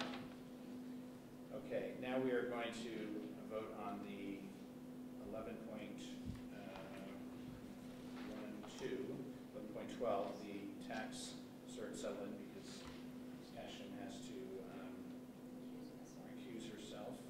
Can I have a motion to accept this item? So moved. Second. All in favor? Aye. That concludes everything through 11.22. I should also just take a moment to thank the people who made donations. There's a large group of people who were initial donors to the Scott Rosenthal Scholarship Fund. I won't read all of their names, but there's a large number of them. Thank you very much for those. And additional donations that were made, PTSA, and a large office and equipment furniture donation by Brenda Forsman, and that has a value of $7,500, so thank you for that. And that gets us through 11.22 to finally our main speaker tonight, the space utilization study. And Dr. Harrison, do you want to do some intro words? I would love to. You know, this has been a story that started long before my tenure was initiated in Irvington. There has been for many years dialogue about the effectiveness of our space utilization, conversations about where our children are educated, the organization and arrangement of our schools, but obviously going beyond the use of physical space, but looking to the cost factors associated with that. Going back a few years ago, prior administration performed an internal audit and led some discussion with the board and public on the subject, but no action was taken. However, the conversation did not die with that presentation. So this board and administration was committed to trying to address this once and for all, and doing so with an outside expert. And as Dr. Seversky, that we're going to introduce momentarily, will explain that it gives us the opportunity, with him being someone from the outside, for us to be able to look at ourselves in the mirror, for him to utilize his resources and expertise to present an analysis of how we utilize our space, also an analysis of how we distribute our staff and utilize our staff in district, look at demographics, consider projections, and then ultimately begin conversation about possibilities that may be out there before us. This has been a process that's been going on all year and has become much more involved than maybe some of us originally thought. Certainly took more time than we anticipated. I think we would have anticipated having this conversation a couple months back. But there, as we said, there were some curveballs in looking at changes in the economy, looking at improvement in the market, which led Dr. Seversky to spend time with additional analysis on our housing market and talking to local realtors. He spent a significant amount of time in district touring our facilities, spending time with all of our leaders, understanding our schedules, our programs, reviewing our trends with respect to enrollment, and looking at everything from bus schedules to lunch programs and so on to see what options there might be there for us. So we've tonight invited Dr. Seversky to join us to start to introduce us to his work. Going back 2 months ago, I would say, we published the first full draft of his study on the website and tried to promote it, encourage our community members to read all 113 pages of that fine document and the labor of Dr. Seversky and colleagues. And tonight he's going to help us process it a little bit. So Paul, welcome. Well, thank you, Chris. Thank you. Glad to have you. Hospitality is a beautiful day. It was a nice drive down. Traffic was going the other way. I like that. God love you all. No, the traffic you live with. But anyway, thank you for having me. Hopefully everyone has a copy of the findings. If you don't, you should have. You should get it. Oh, good. Okay. Sure. I think everybody take it home, take more, everyone. Transparency is very important with these kinds of studies, and that's why Chris and Beverly put everything online. In fact, tonight we'll go through a document that's just the findings of the 2 other major pieces we'll talk about in a minute. If you would turn to the preface, a couple of quick comments concerning the why, not just for Irvington, but frankly, school districts throughout this state. It really is a matter of the economy and not poor stewardship of public funds. Ever since 2008, with the economy change, I hate this term, but I've come to believe it. There truly is a new normal. I don't care if it's my household, I don't care if it's a school household, I don't care if it's the top Wall Street firm in the city. There's a new normal with regard to economics and decisions of how we use resources. In addition, in education, which is so core to our culture, if you look at the middle of first page of the preface, there's a dilemma facing all of our schools in this state and throughout the nation. 4 simultaneous variables are happening. First of all, in New York State, state aid to support local schools may stay flat for the foreseeable future. That's a reality. However, at the same time, the capacity for local taxpayers of a school to shoulder more revenue responsibility through property taxes may or may not be possible. You are truly, I admire and compliment your community and the work of Chris and the board and Beverly with regard to your 61% vote. Outstanding. It shows a community caring about its kids and understanding the why, and I congratulate you. Particularly since this year, fewer schools received over 60% than last year. What does that mean? It means communities are saying, okay, answer the so what question. Why should we do this? And evidently that was pretty clear and successful in your community. Congratulations. Third of all, the state of New York, the federal perspective, regardless of where kids go to school, are expecting higher measured achievement for all students. You heard earlier APPR, all these methodologies. We expect as a national and state culture higher achievement by all of our kids, regardless of where they live, regardless of their skill sets, all our kids. And fourth of all, our school district communities, us, the state of New York, the federal perspective, we're requiring educational programs in the public sector, as well as the private school sector, that will enable all of our students to either to be productive citizens. It sounds, that's a nice phrase, but truly, there are no throwaway kids in our culture anymore. As you can tell my age, when I went to school, there were throwaway kids. You could get a job with a high school education. Not going to happen in the foreseeable future. So therefore, if we're going to be competitive in a global economy, all of our schools certainly need to address the skill sets of our kids. So those four kinds of things, variables I would suggest, is an ongoing dilemma facing all of us who care about our future, our children, as well as those of us who work in the public sector to provide public education. This study the question came from the board, and it truly an element of, I think referred to earlier, is diligent planning. The question posed was, are there options to the current practice that might provide more efficient ways or patterns to organize how the kindergarten through grade 12 program is implemented and delivered over the next 3 years? When I get a call like this to do a study, I listen and suggest a protocol to answer the question, but I also ask that something that's very important to me as a guest outsider. I always ask very clearly and a clear question, has the board made up their mind or the administration made up their mind what the findings should be? Because certainly you don't need me if that's the case.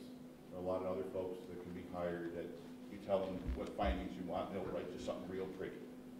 I won't work for a client who's made up their mind. So I can attest to you that Chris, Beverly, as well as the board had no preconceived notion of what the findings were to be. They really expected a year to be held up by a guest outsider with no bias, no advocacy. The only advocacy I have is that this tool hopefully will be a way for public engagement about a very important public topic, and that's how best to serve your young people in the coming years. So, part of the, and I mentioned it earlier on page 2,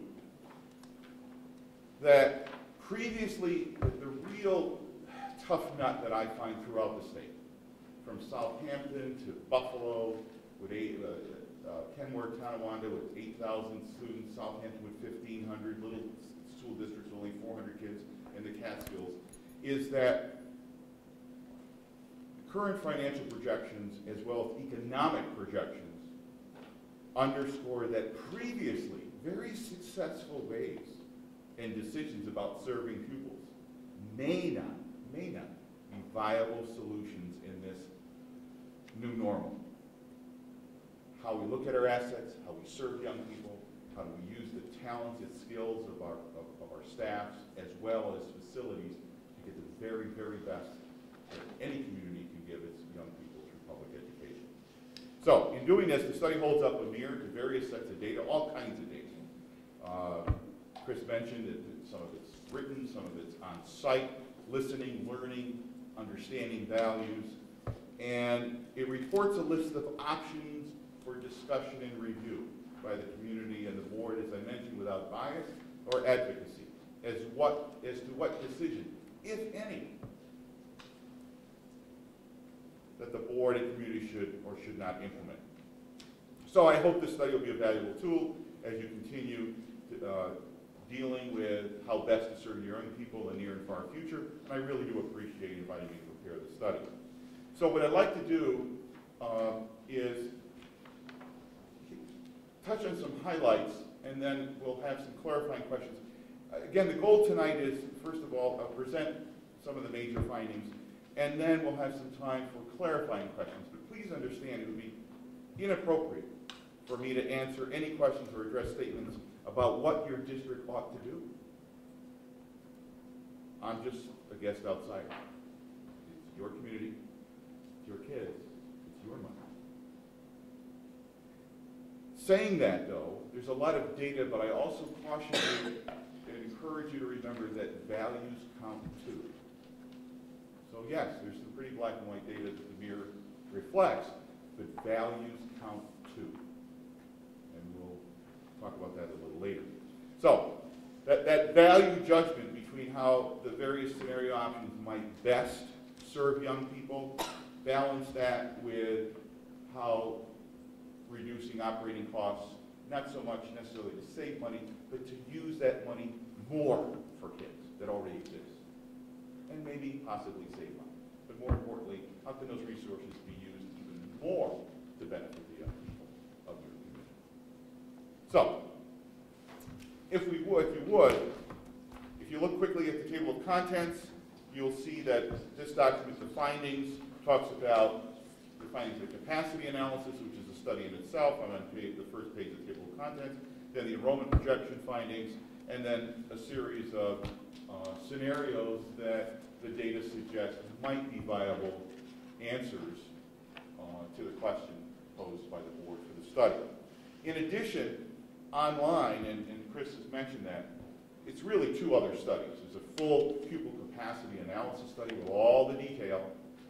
Transparency is the word, the T word, terribly important. You know, unfortunately, I've been in the business 40 years, and sometimes school people make it sound like brain surgery of what public schools do. Well, it's not brain surgery. Is it important work? Absolutely. Is there a lot of data? Absolutely. However, folks on the street can understand it if presented with it, and that's why we don't use a PowerPoint. I always get mad. You ever go to a meeting and I'm still on slide 2 and they're on slide 4? You know, anyway. So take it home, put it on the kitchen table. Uncle Harry may come over, shoot the breeze about it. Everybody's got the same document. The board, Chris, the community. So, as you can see, then there's an enrollment projection study, which again is a study in itself, and that's online too. But, if you would, a key element in doing these studies is understanding local values about class size. On page 2, it's the first variable that I find out because that guides all of the work, along with some others that I'll talk about in a minute. And page 2 listed are the class size goals for Irvington. Grades kindergarten through 5, 21 pupils per class. Grades 6 through 12, 25 pupils per class. Some districts it's different. Some districts it's more or less. Doesn't matter. Those are the values for Irvington. That guides the study. On page 3, given that is the value concerning class size, we begin to look at the pupil capacity analysis, and as I said, that study is online in itself. But on page 3, gives you an indication of where you stand now comparing your enrollment for 12-13 to the pupil capacity of the building. The pupil capacity of the building is as the building is used to implement the program by your principals. Not some magic manual from SED or any of that. It's how your CEOs of your buildings, your principals, are implementing the program that this board is authorized to do. It's very important. And we'll explain in a minute how that's important. No purposes of rooms are changed, nothing. It's exactly the way it's delivered this year. So saying that, Dow's Lane has 515 young people, and that's a benchmark to October 1. It could be a few more, a few less, but you got to start somewhere to be able to flow of young people coming in and out of the district. And the pupil capacity of the building is 504.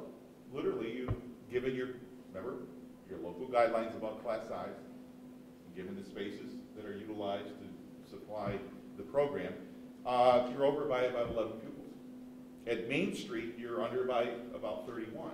Your elementaries actually, I would suggest, are in the range that typically school districts would say, yeah, that's okay. You try to be within 10, at least 5 to 10% of flexibility. We're not building Cummins engines in Lakewood, New York, okay? We're educating young people, and an ebb and flow of serving those kids need flexibility. And as your board and your teachers here will tell you, it doesn't always take money to do an initiative. A group of teachers can have an idea. Sometimes it doesn't, in fact, often it doesn't take money, but you know what it takes? A little different space, a little extra space. So you need that flexibility in the opinion of the study. And that's what you have there. The real heart of the matter of looking at your facilities, of the three, actually, well, yeah, the 4 facilities, the 2 are really matched on this campus. But if you look down below, your 6 through 12, you've got about a 22% underutilization of your 6 through 12 setting. Okay? And a little higher than usual than folks would require. Now, is that because of mismanagement? Of course not. You just don't have kids. All right? So it's not bad management, bad planning, someone not stepping to the plate, you just don't have the kids. All right? So, by the way, there was a very good question about the special ed. I had the same question, and Scott, on page 4, we won't go over it, explained the benefit to the district that I reported in the study, and that's on page 4. Scott did a really good job in providing that information about the educational as well as financial benefit of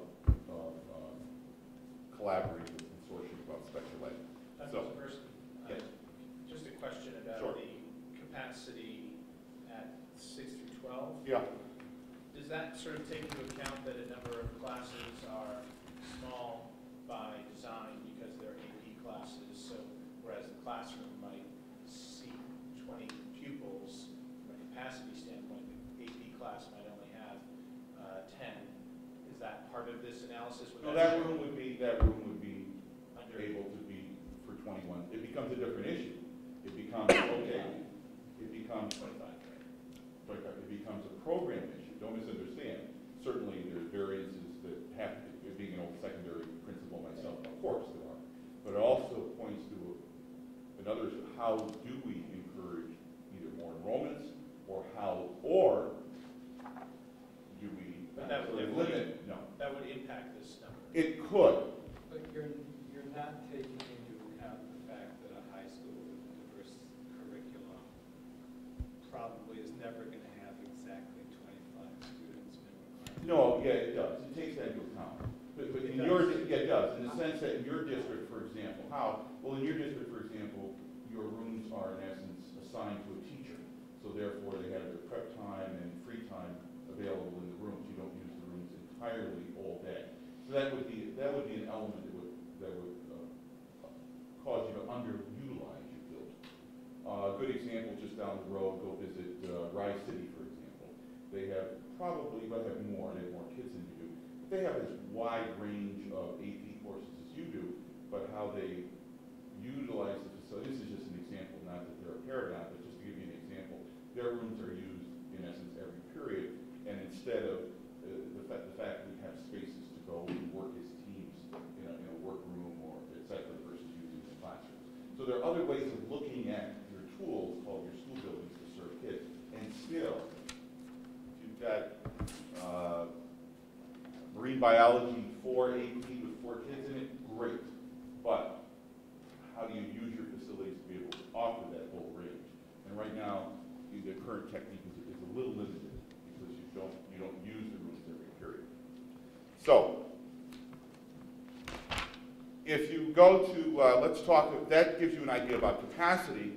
One thing that this district did, which is frankly ahead of its time, so to speak, because the times weren't economic necessarily, but if you look at page 7, in 2003, you instituted a delivery plan, an elementary delivery plan, that That's really called the Princeton model. Basically, you have all of the grade levels of a particular building. You don't have multiple buildings with the same grade levels. That in itself, long before the economic turndown, has saved this district tremendous amounts of money without violating your values about class size. Okay? Because one of the problems that schools are facing with multiple elementary buildings, even a district that's like as small as you are with only 2 elementary, is that it's nobody's fault. No attendance zone. The movement of our culture and demographics are such that an attendance zone usually cannot supply the age cohort of a grade level to match your class size values. So what do? You in essence have to overstaff. It doesn't happen here. That's, since 2003, you've addressed that, addressed it very well. So there's no low-hanging fruit here. You'll notice in all of the options, there really is no instructional staff suggested for savings. You already did that great thing back in 2003 by using the Princeton model of having just one place for all of grade K and 1, 2, 3. So that low-hanging fruit's gone. We did it. You've been doing it well. Okay? And there's some ideas here. You may want, it's not one of the options, but on page 9 I talked about a technique that a lot of schools are utilizing in the state to great success. Multi-age level delivery model, an ebb and flow of, that's described there. Good contact to a very successful school district that utilizes multi-age model is a relatively affluent suburban school, East Greenbush outside of Albany. Turn to page 12. Take a look at the enrollment projection calculation. This is terribly important. The bottom of page 12. The school district and community coming together and engage discussion and what's your perception about the future? Will the glass be filled, half filled, or half empty when it comes to life here in Irvington, which includes economy, housing, everything else? So the study gives you some pretty hard and black and white data about all of those kinds of things. But in the end, what's your outlook? What's your life view of what the future will bring for Irvington? Saying that, let's share with you what the analysis suggests, and we'll talk about some nuances to that. On page 13, the enrollment projection analysis gives a low, mid, and high, a range of enrollment projections. The scenarios give you an indication of the various scenarios looking at low, mid, or high. There's a range of enrollment. You choose. I'm not choosing. You have to choose of what the future might bring. So on page 13, let's wait till I'm finished and we'll have clarifying questions at that time. Thanks. So if you look at page 13, you have 509 pupils as the enrollment. Your current K-3 capacity was 504. And if you look at 3 years out and 5 years out, low, mid, and high, you'll notice that if you look at low, if the glass is, let's be conservative, we don't have a lot of new construction, we have people moving in. However, again, this is all your discussion. I'm just modeling possible kinds of comments. You could expect in 2015 a range of K-3 students from 434 to 525, depending upon what variables you think might happen here at Irvington. I'm a little confused by these numbers versus the numbers on page 3. And I have enrollment numbers that we've had throughout the year, and I can't get any of them to match. So how do these numbers, the 509, relate to the 515 on page 3? And why aren't they the same? I couldn't get any of these numbers to tie up. Well, the October 12th enrollment was 515. Okay. Total enrollment is No, Dow's Lane. If you're looking at Dow's Lane was 515. So you're saying there's 6 people who aren't residents who go to Dow's Lane. Is that what you're saying? No. There are different times. In October 1, when we did the capacity study, Yeah. there were 515 kids there. Okay. When it was time to compare on page 13. Right, there were eight 5, there were people 509, goes- there were 509. So there were 6 come and go. In February. And there's In some February. reason This is why in you didn't February. just pick a date No, and time. this is in and- February. Oh, this was a new chart that you did in February. Well, because, right, because the capacity analysis has to come first, then the enrollment projection. So to be as current and transparent as possible, the October dates, the October 1 date was for capacity. Now we know what the capacity of building in, that's kind of set because your principals aren't changing how they're implementing the program in the current year. So we go to February, all right, when the enrollment projections were completed, and let's look at exactly what's happening in February. Actually, it gives you a richness, at least for 1 year, that at Dow's Lane had 515 kids on October 1 and went down to 509 in February. Paul, as a point of clarity, we had I 520. don't think it And did. at 529. That'll happen. I actually don't think it did go down to 509. Well, I kind of went the through data it. is what I got from your there. folks. Okay. Okay, your folks gave me the data and that's what I used. And we double checked it a few times. So I'll So trust can you in give the me the data I date got that from you your got? folks. At some point, I'd like to, I can't get any of these numbers to tie out. But don't need to. Just look at the This picture is that's here. February, okay. February 2013. Just, Okay. Well, Sure. These projections, among other things, raised a lot of issues. Well, let me finish through this Happy and to let's do ask that. your It's clarifying not, we're not questions. really, I wouldn't call them clarifying. Let me finish going through this and then we'll answer questions, okay? If you go to page 14, you'll see a comparison of your enrollment projections with the capacity that you have at the top of page 14. So the estimate for 6 through 12, you'll notice that you're still pretty good in your elementaries with going out to 15, 16 as far as you're going to stay pretty stable. In essence, that's what it's saying. There might be a potential of up to 60 students over 5 years, but for the next 3 years, you look like you're going to be reasonably stable. And we'll refer to why that stability looks like it'll be. However, Can you just point to the numbers, Paul? sure, top of page 14, you'll take a look at, like in K3. The estimate for 15, 16, you'll have a range of, depending upon what point of view you look at the future for enrollment, you'll either have a low of 434 or a potential high of 525. If that comes through, if the low comes through, you'll have about 13.5% unused capacity, which still isn't bad for an elementary school where you try to make sure you have flexibility of space. However, if they all show up, the high estimate comes in, you're going to be a little tight. You'll be about 4.2%, about 21 young people more than the capacity of Dow's as it is, how it's used today. That's the key. Okay? How it's used today. See, the study has to benchmark to what you do now, not what I think you want to do or with the scenarios. How does it reflect how you're doing business now? Okay?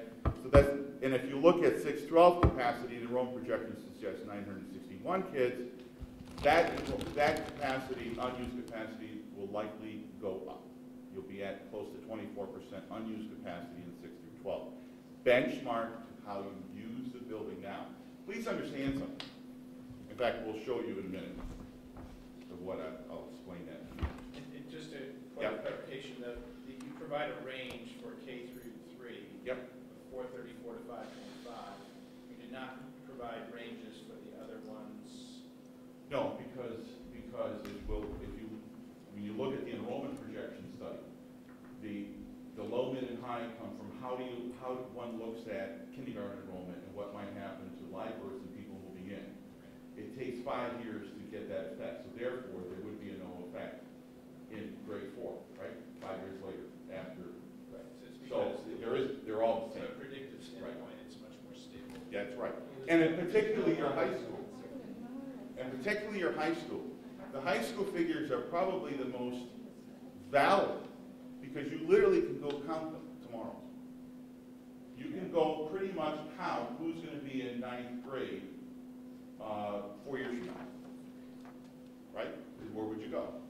I'll go to the 5th grade, right? And I'll count them up, barring people who move in or move out. But you could actually see most of them that'll be here in 9th grade.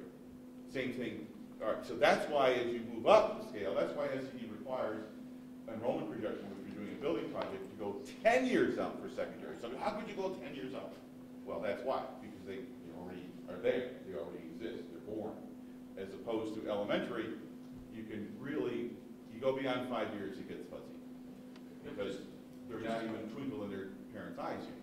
Just to be clear, the lack of range on these other, on the older grades, that's not strictly true because we do have people coming and going.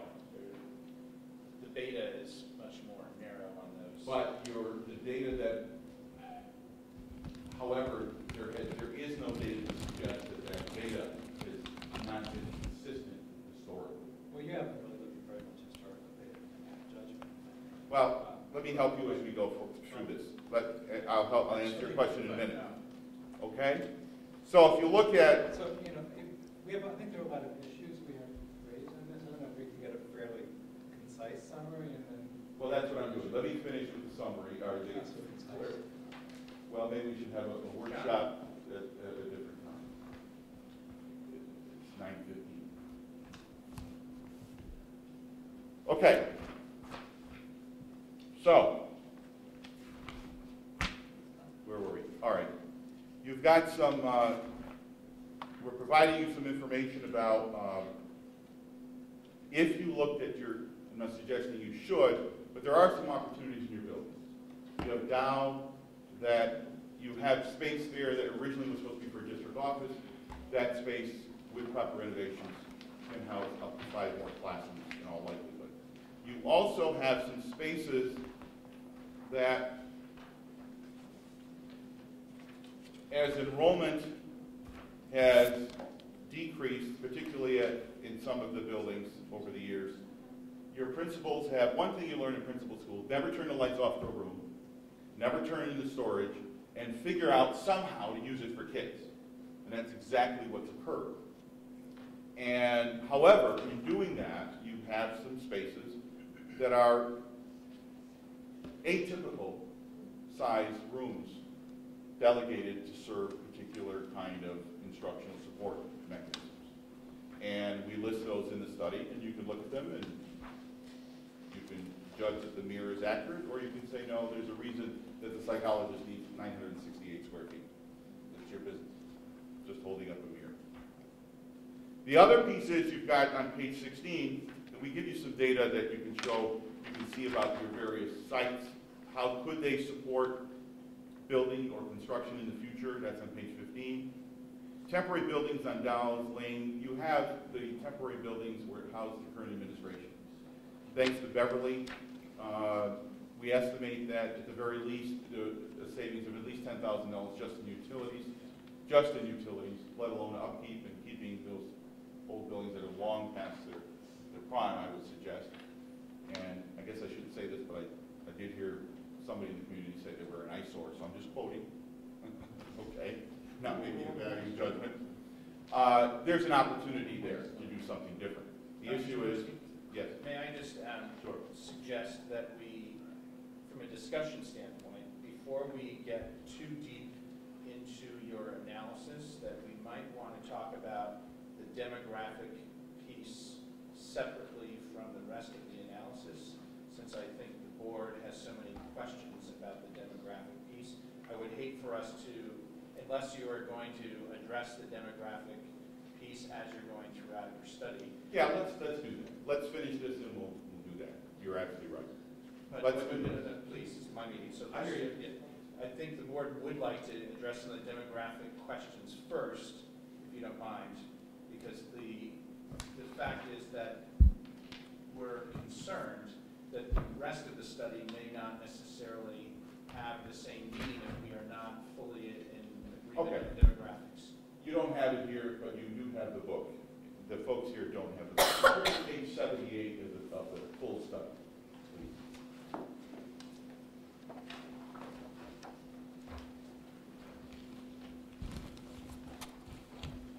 Again, if these are the same questions that were asked a couple of months ago, you should have received this answer, and I believe you have. So hopefully you're not redundant questions. But if you look at page 78, here's one of the patterns. Here's one of the things that in doing enrollment projections, what is the pattern of live births? It's a study of patterns. On page 78, in 2002, 120 children were born in Irvington. In 2010, 72 children were born.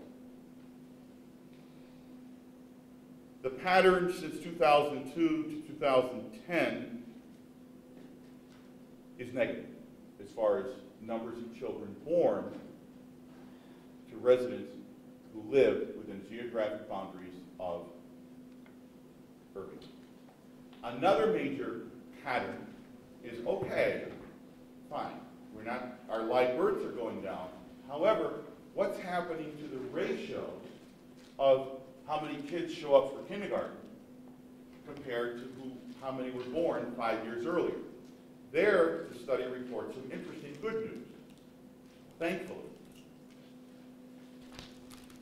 The board, if you would turn to page 84, you look at the ratios. For example, if you compare 2002 live births to 2007 kindergarten students, you'll notice 109% more kids showed up for kindergarten than were born 5 years earlier. That's good news. Page 84. Okay? 109%. That's good news. Where did they come from?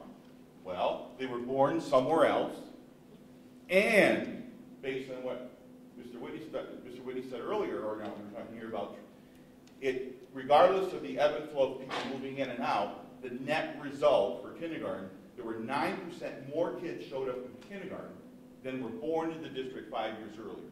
Where they come from? Housing market. Notice the next year. If you compare 2003 to 2008, you get 119%. More kids showed up in kindergarten than were born in the district in 2003. And you can see the pattern. Last year was amazing. You had 151% more. You had 142 children sign up for kindergarten, when 5 years earlier, only 94 were born in the district. Okay? So that's a variable. Those two patterns are terribly important. The low, mid, and high on the following pages, we actually give you the math to show you that that's where the low, mid, and high come from. First, the one on table 4, for example, one method of figuring out how many young people might show up in kindergarten in the next 5 years, we took 120%. That is the live birth ratio for all of those years we just talked about. Right? You have all the kids who showed up, all that were born, and the ratio since 2007 through 2012, that 119% more kids showed up in those 5 years than were born in the district. Very important factor, very good factor. Especially, thank goodness, because you're not having a lot of live births happening. If you only relied on live births, you'd be in an enrollment problem right now, but you're not. And one question is, why are you projecting live births to continue to decline? What's the evidence supporting the pattern? Let me go through that. The pattern of these important pieces of information. If you look at page 86,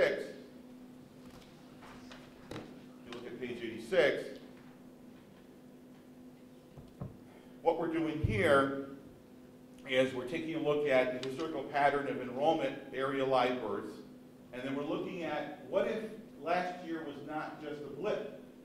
Let's assume that last year, that 151% is the beginning of something.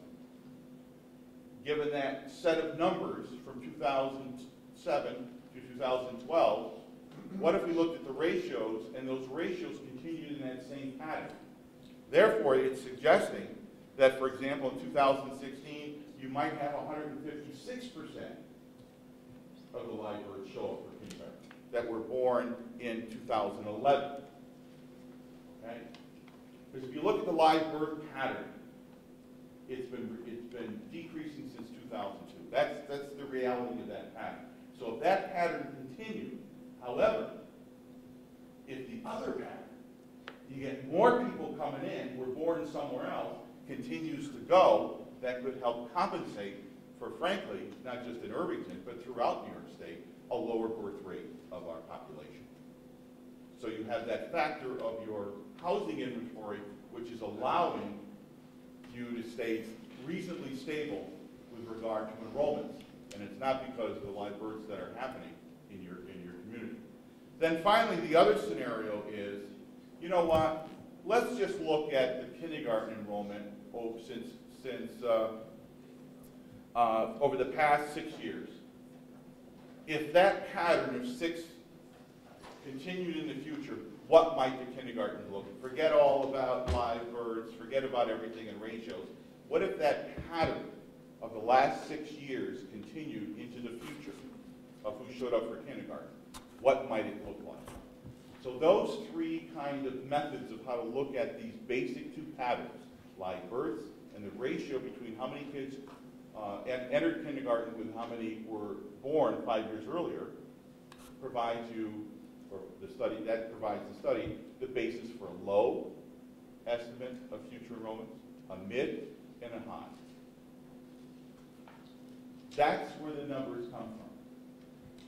If housing is an important issue, and if you turn to page, I must compliment them, they spent a lot of time, and I really appreciate their time and sense of data as well as perceptions. I interviewed on page 96 and 97 a couple of realtors. Mrs. Patricia Ann Flood and Ms. Dalia Valdez of JBF Sotheby's. And they both shared in my interview with them, they shared some interesting perceptions.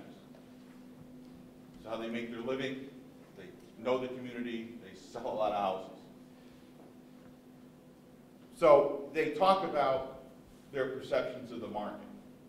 The real bottom line, though, is in 2012, there were 160 total houses for sale in Irvington. Okay? That's it. That was that inventory. So, the average days on market was 171 days, just for information. So let's look at future. It is exciting, especially this last year. You had 151% more kids show up for kindergarten that were born 5 years earlier. Okay? But let's dig a little deeper. If all 160 homes that were in inventory, that's a typical inventory in a year, okay, on market. Let's say all of them were purchased by people with children, all of them. Given your demographics of your community, about 7.9% of the population are of school age. If you minus out those young people, the pattern of young people who go to private school, okay, then the likelihood is that each of those 160 will produce probably no more between 0.4 and 0.5 children on average. Because, given who moves to Irvington, how many children they have at a given time, you'd have probably about 100 kids out of that 160 in a given year ready at some stage for school. Even if you had all 160 with a family, you're talking about 160 kids spread out over 13 years. Not all of them will be in second grade. Not all will be in third grade. In all likelihood, they will be spread out in K-12. But even if they were in K-6, you would still have capacity. They wouldn't all come at once. Your pupil capacity of your buildings are such, you can handle them in all likelihood. So that, in a nutshell, gives you the basis for the enrollment projections. It's a mirror. You have to judge if the glass is half full, half empty, or overflowing. Can you address the apparent discrepancy in the sort of class or the enrollment in Dow's Lane in particular versus the number that you had 505 504, 509, and the fact that we're now at 520, is that statistically significant in driving your overall data model? No, October 1, no, it's not. I would Can suggest, you explain why? Because I don't think people understand that. because you usually, when you do enrollment projections, you benchmark with the particular date. Typically, it's October 1 day. So that's what the enrollment projections were done, as well as the pupil capacity, October 1 Vets Day. I would suggest on October 1 of 2013, you may want to do, you have a new historical year to the historical pattern, 2013-14, that would be put into a calculation and see what it is in October 1. But as far as the study is concerned, October 1 has to do with enrollment projections, the enrollment you had in the buildings. February is when we compared what was in the buildings to the pupil capacity. Just 2 days, October and February. One is to look at enrollment projecting, and one is to calculate the gap between the pupil capacity as of February, who you had there, with the pupil capacity of your buildings. As far as the future is concerned, that's not atypical for a district to range from, well, your range, 504, what you just said, 522 now. It'd be interesting to see what's in September 1, and more importantly, October 1. I think the concern is that the 520 is already above your high range in your analysis, because the base cohort high range here is 508. Well, that's where everybody's. It's over 2014s, and the problem is that you also say in here that if the high range of your numbers is where we're at, then your numbers need to be recalibrated. So since we're over your high range already for 2014, That's not true. It says of June you have 521. Until they come in and on October 1 you do the count, it may or may not be at the 520. We don't know that. We're at 515 October 1. I'm not sure where the 504 came out, but we're at 520 now. So, that doesn't mean the 520 will be there October 1. It doesn't. That's all I'm saying. We could go to 0. No, you won't go to 0. You won't go to 0. I hope you're at 520, but that's the point. Then you have a new historical pattern. You have a new year, 13, 14, that goes into the calculation. It's not an estimate. So then you're able to go out another 5 years. So, Paul, yeah, I agree. If I may, and I do want to clarify, the reference that's been made to October counts and a Beds Day, essentially that's just a benchmark in time where you stop essentially all public schools across the state. It's an acronym, it's Basic Educational Data System. And what it is, it takes that one benchmark in time, you do your student count, and your state aid and monies that you receive for special ed aid, and a lot of that comes from the data that you enter into state systems at that point in time. So that it's a logical benchmark, because everybody across the nation, practically at some point in October, does a measurement like that. So Paul, I guess the question that I have is, as you know, we're looking to try to put our hands around this, get our minds around it, and I can understand and respect the confusion about some of the counts being a couple numbers off. And in my mind, when I'm looking at February being, 5 off or 6 off from where we thought we were, statistically speaking, it doesn't make a big picture, change the big picture because of where we were October versus now. But trying to really get meaning out of this, and I can look at some things when we looked at our enrollment trend, how we define what that trend is. 144 students currently in kindergarten. Originally we were 142, I think was referenced. Our enrollment was increasing at that same rate up until about a month and a half ago, and the enrollment has slowed down, and now you would suspect it appear to be somewhere south of that 144. So you can see that that number 520 would begin to drop off. So when we're looking at planning for the future, whether that's us trying to make projections for staffing down the road, other budgetary initiative that may come our way, how do we take into account where this will shake out? And because you look at where that large number that's in kindergarten came from, it almost seems like a blip. But it might not be.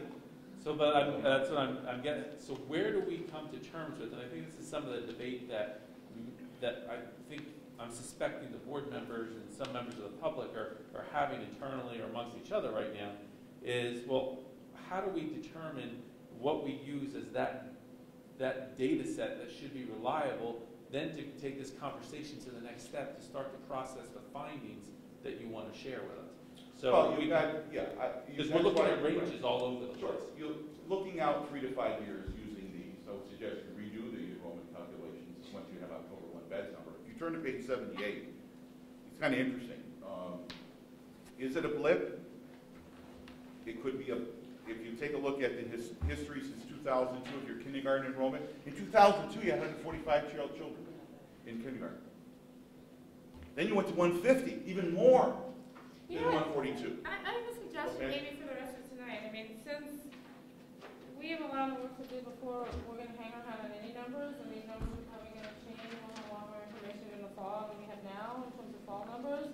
Maybe we could now focus a little bit on what the options are. I think a lot of people here are curious as to what you outlined as options for us moving forward, and maybe we could talk about those, since these numbers are only going to be how we evaluate those options, right? I mean, I don't know, we're getting a little hung up on these numbers when in reality we're going to have much more current data later. That, he was going in that direction. I stopped him so we could have a discussion about the demographics. Do you have any questions about the demographics? I do. It seems to me that in terms of any real formal statistical, you can take 5 years of data, take 2 different data sets, and see draw all sorts of lines. Statistically, you really don't have anything. I just put your numbers in here, ran regressions. Nothing is statistically significant. So it's really just kind of looking at patterns. What I would strongly suggest you do, I think your demographic analysis is frankly not very helpful to me at least. But I think that your report has a wealth of very interesting information in it.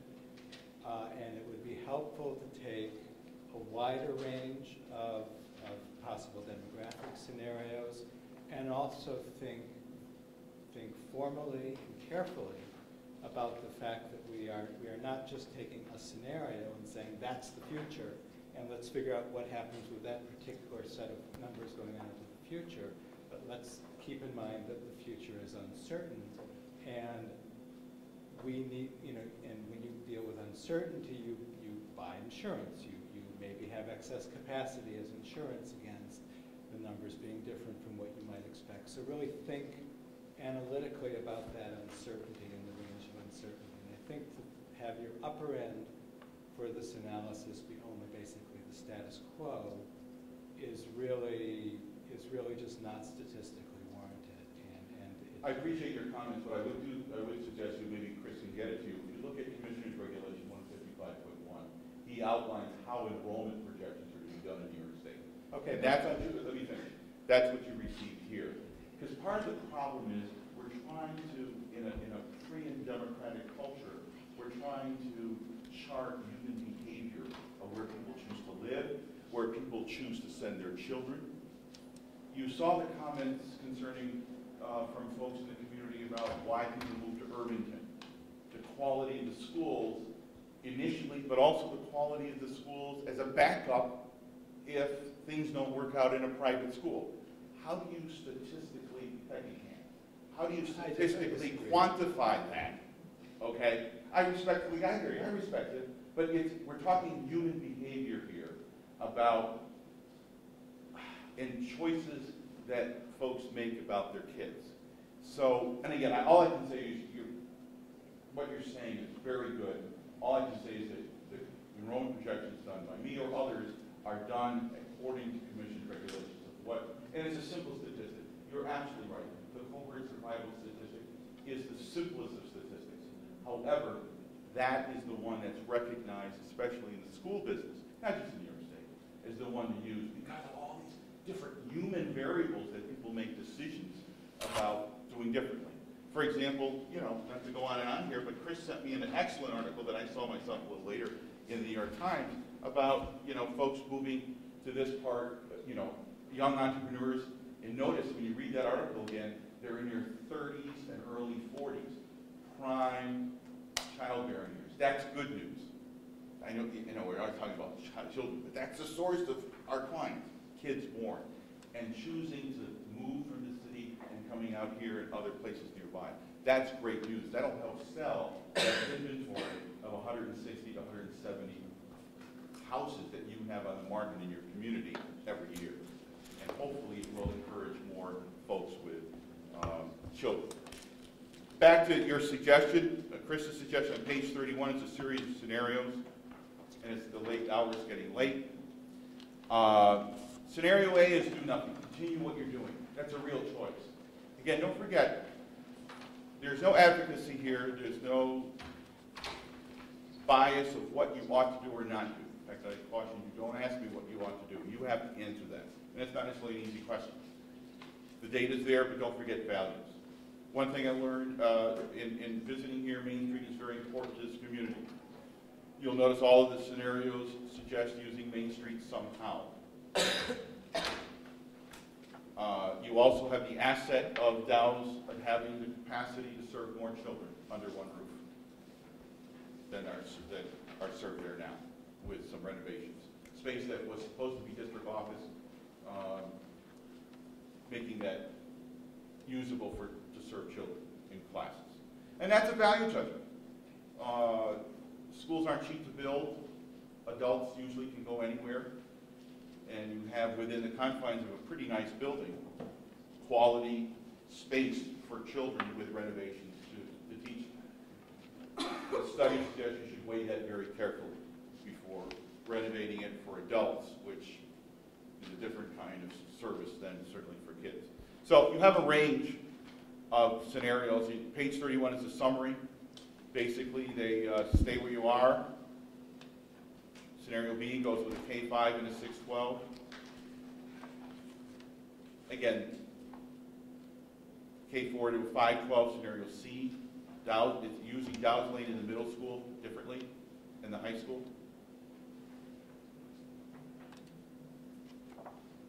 K-5 in Dow's Lane with appropriate use of the space that's there, but making it renovated for young people. And then having 612 at the main campus. And as you go down the list, you'll see that, and again, it depends on how much renovation you might want to do and how much renovation you might not want to do. And we're not talking about renovating to make it look prettier, but using that Dow's Lane space that originally was for the district office. Then, of course, you can, the last scenario does say possibly sell or rent Main Street. I don't believe that fits from my perception of what I heard, listened to people. Main Street is an important building to your district, but it's there. This is an option. Okay. One of the assets of looking at Main Street is possibly a place to house your district office. You can always utilize the Main Street again. Is it removed as an asset for the board of the community? That if by chance those projections you're saying that are suggesting will be higher, much higher, and you might need it, you have it, you never let it go. At the same time, though, it is a community asset. The police are right next door. There's a little theater next door, the gymnasium. One wonders how that building can really be expanded for community use in a lot of different parts of your community. Kind of neat. The location's great. They didn't whine about it, but your principals and staff were really, you're short of storage. And without hurting Main Street, it would be a great source of storage for all the great things you have for kids, as opposed to taking classroom space now. So a lot of possibilities, and they're all discussed in each of the scenarios. I suggest you look at them as far as opportunities and challenges. As a guest outsider, I try to suggest some opportunities and challenges, but you'll also notice graphically and in prose, I recommend to you that there may be other opportunities and challenges that aren't noted. And not to be corny, but like a workbook, it's there to fill them in, okay? It's a long process of deciding what to do or not to do with regard to the number of buildings you have and how to serve your own people. as I said earlier, you already did a major item that schools today are trying to implement. When you went in 2002, 2003, you went to the Princeton model in serving your kids. School districts throughout the island and Westchester County and all over the state are looking at that as a viable solution. You did that already. You've been pretty economical in utilizing instructional staff for a long time. You really have. Dr. Saversky, may I suggest are you pretty much wrapping up? Yeah, I'm finished. Okay. Because I thought it might make sense for us to find out if there are any other board questions. And if you want to, I think I would also suggest that you think about your questions and get them to the administration so that they can collectively get them to Dr. Saversky, unless, of course, there's something else you want to address right here. Yeah. Dr. Saversky, one of the issues that I know we're facing is that the modulars of the administrative team within are kind of here in the end of their useful life. We struggled with this, and I know that you had come up with, financially, you don't think it makes sense to move them to Dow's Lane. But I'm just wondering if you would all entertain a scenario where we kept Dow's Lane K to 5, kept Dow's Lane the way it is, kept Main Street the way it is, but found an alternative for the offices. Did you at all explore that option? Or think about that? Like, is there another option for the administrative team if we in fact keep our buildings the way they are? So in other words, maintain the schools as they are, but find another home for the administration.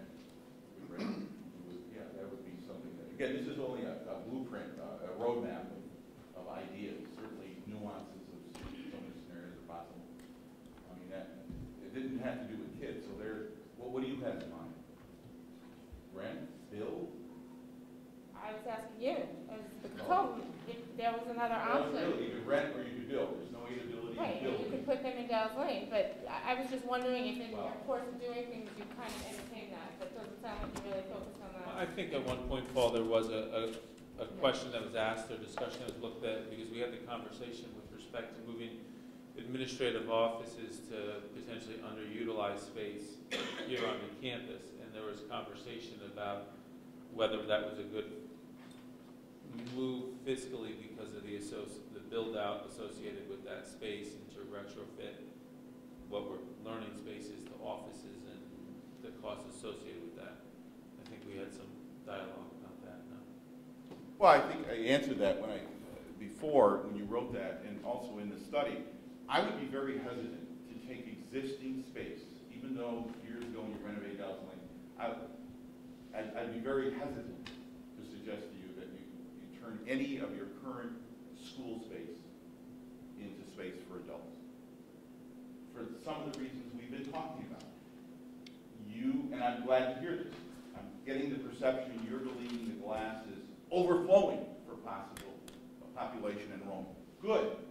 If that happens, eventually it would, back to this idea of the high school, eventually, if it did happen for elementary, it would cycle through your 6 through 12. But then if you've already taken space offline, then what do you do?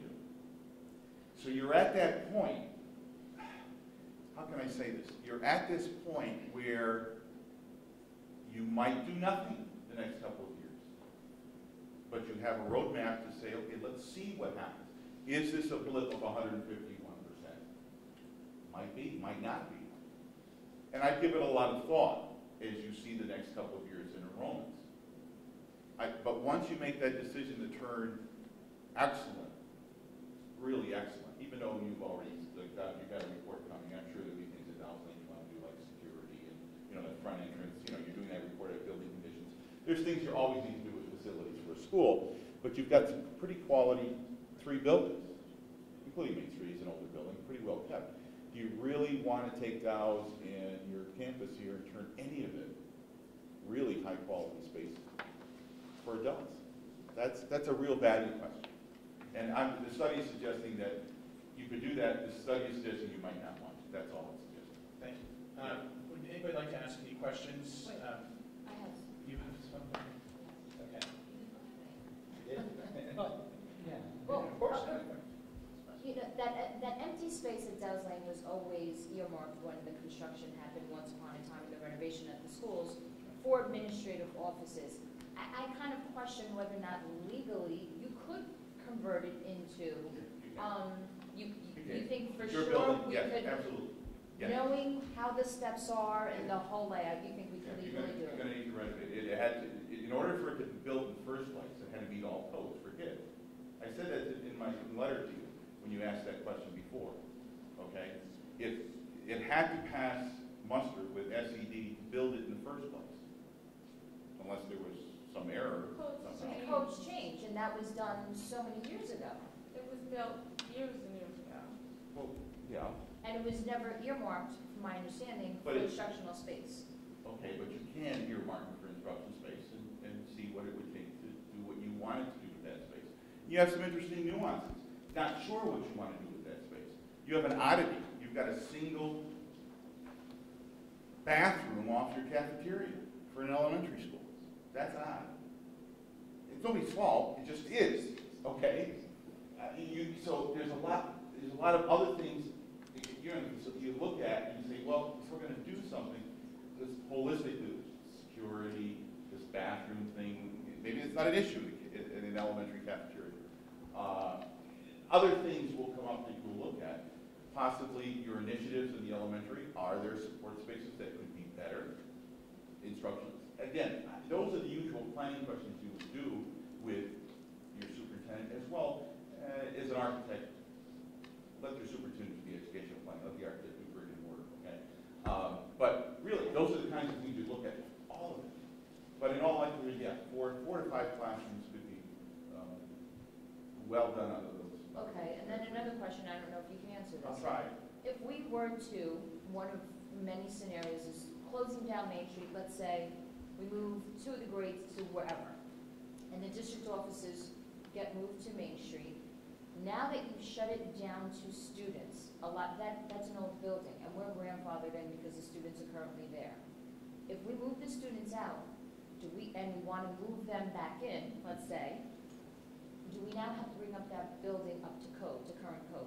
But you have a certificate of occupancy right now, you are. But if you move them out and you shut it down from use of the students, it wouldn't matter, you're saying? It would not be what I said. SED requirements. You already passed to serve kids unless you Wouldn't be current SED requirements. Dan, please. Did you have It any? depends if you did major renovations for district offices. I mean, that's why the study suggests you keep it to a minimum of doing anything major. I think the answer is we don't know. Right, okay. John? Can I just kind of clarify before I ask questions what our goal is here tonight? In your board, I'm not sure I understand Well, the process. our goal was to hear the presentation from Dr. Seversky, to understand how the demographic analysis was done, to have our questions answered about our concerns about the apparent difference in class sizes and enrollment, to understand the different solutions that he outlined and what the opportunities are. And I think the challenge is, from my perspective, it's very difficult to analyze those opportunities if we still feel skeptical about the underlying demographic data. So I think really from a next step standpoint, we have to do some more discussion as a board and decide really what we want to do with this data, but we weren't going to do that tonight. That would be a subsequent board meeting. Okay, so we basically take Dr. Seversky's study as presented rather than thinking about ways we might want to change what we're Right. asking to change. Yeah. If you want, you might want to ask me a question, what do other districts do? If you want to ask it. If you're not, then you don't have to ask it. Yeah. Because I think it Yeah. help your Got it. direction. Excuse me, you keep raising your hand. Are you a community member? Yes, when you're ready, I have questions. We're going to do questions at the end, just. There will be. Yeah, we're just trying to, the procedure is the board sort of gets through its litany of questions. I just want to be before to stop. Yeah, we're almost done. Do I understand correctly that for the scenarios where, well, all the scenarios except your scenario A involve not having any students in Main Street for a period of time. Do I understand correctly that the primary source of savings in doing that is the need not to have a principal? Staff-wise, it's about it, plus the savings from not having the supplies and O&M. As I mentioned earlier. Wait, so just explain what that is, supplies and O&M? Well, you're not going to run Main Street as a place for kids, so your supplies, your building utilities, et cetera, will be less. Can you explain the supplies? What's the Paper building? towels, toilet paper, waxes, the wear and tear in the building will be much less. And it's a lot of that, though, is a function of how many students you. But it's still a savings. Beverly was very good at Excuse me, I providing know that you're not information. dealing with audience questions yet, but I've spent a lot of time looking into the Main Street schools. I just want to add a little information. Susan, please, just wait. Yes. Yeah. But I'm saying this is not But all there is to please, it. just wait until we're done. We're really almost done. Yeah. But So, you're right, but you've so been doing a good job with staff. You really have. all right, and the primary, and that will leave the question of which we will want to take up another time, is exactly what is it about the principal's job that allows us to cut back by one administrative position just because we're closing a building, even though we have the same number of classes and the same number of students. So that's not for this discussion, but I just want to understand that that's really what's driving the primary savings. Aside from toilet paper and floor It's wax. the principal position. That's Yes, yeah, right, I understand. But it's helping you look at using your assets maybe differently to serve kids even more, and it solves your district office, the various scenarios.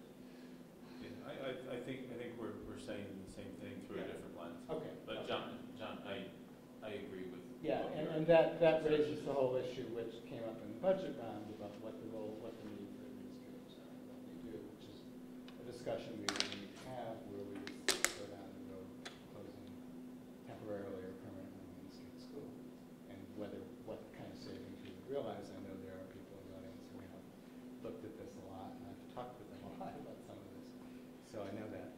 Okay, so that's and you have not costed out, in some of these scenarios, you're proposing renovating the upper level, whatever it's called, of Dow's Lane, and putting classrooms in there. Right? He did not cost that out. He did not cost that out, but there would be a cost to that. Right. That is definitely the work that Beverly would still have to do. Okay. I'm good there. Okay.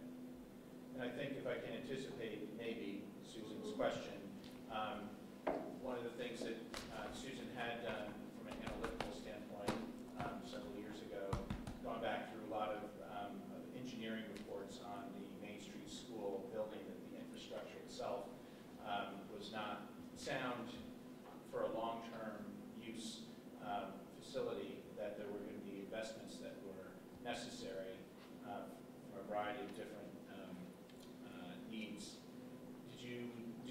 Was that part of your scope? Did you look at that? No, simply because you've got these four buildings. I mean, that's a given. Because really what's got to drive this is the value of you serve your children using the four buildings, and if you do, then whatever Main Street needs, you're going to do. What has to drive this is your values about serving your young people, not brick and mortar.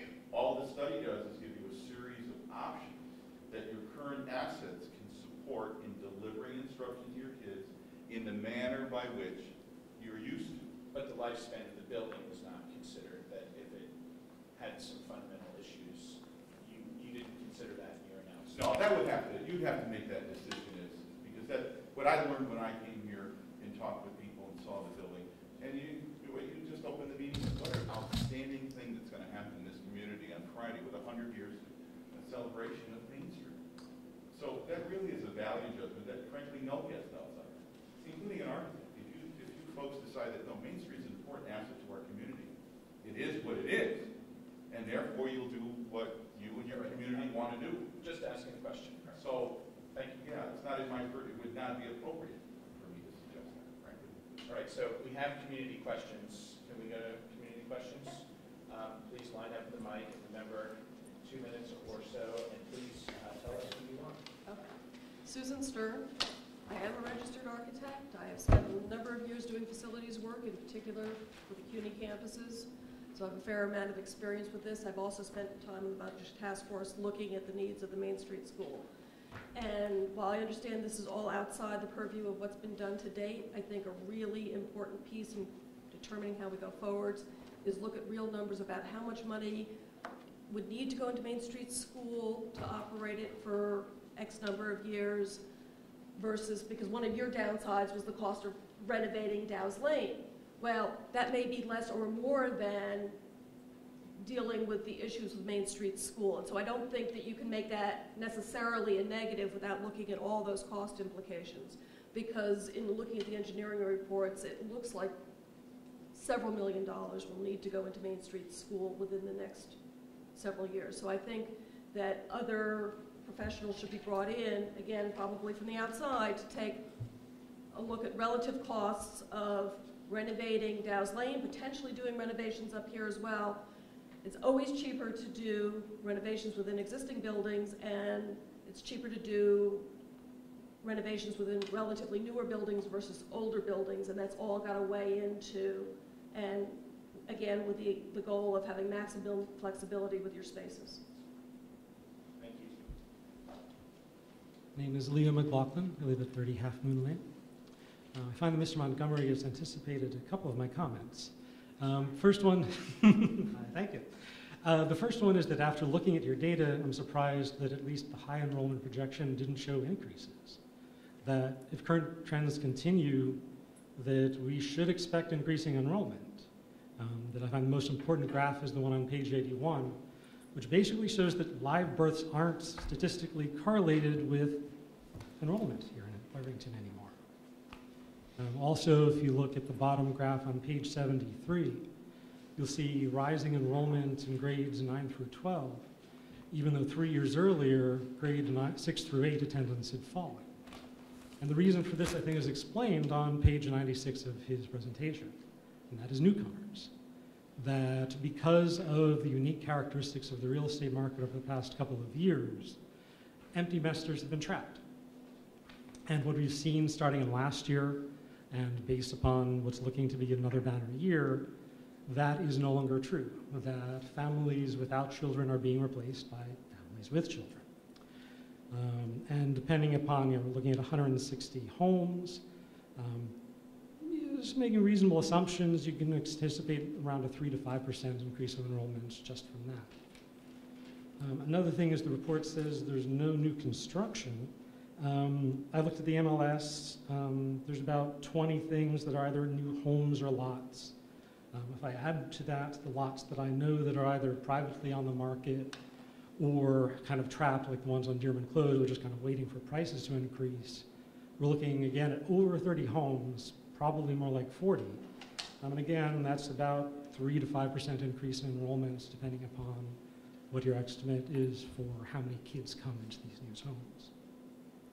And so basically, my first statement is that no matter what the decision is on what the right proposal is, a real hard look has to be taken for the projections, because statistically they don't make any sense.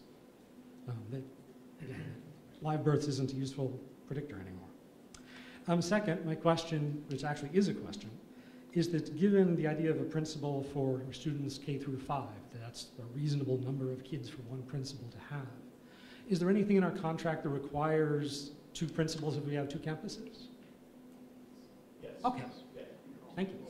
It's an SCE requirement. Oh, okay. Every building has to have its own principal. We would have to get a waiver. Waivers do happen, typically upstate in more rural communities.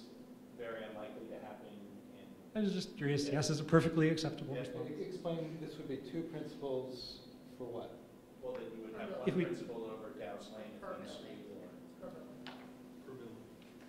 2 principals on this campus. Currently, every building has a principal. Yes, I know. And middle school and high school are considered two separate buildings.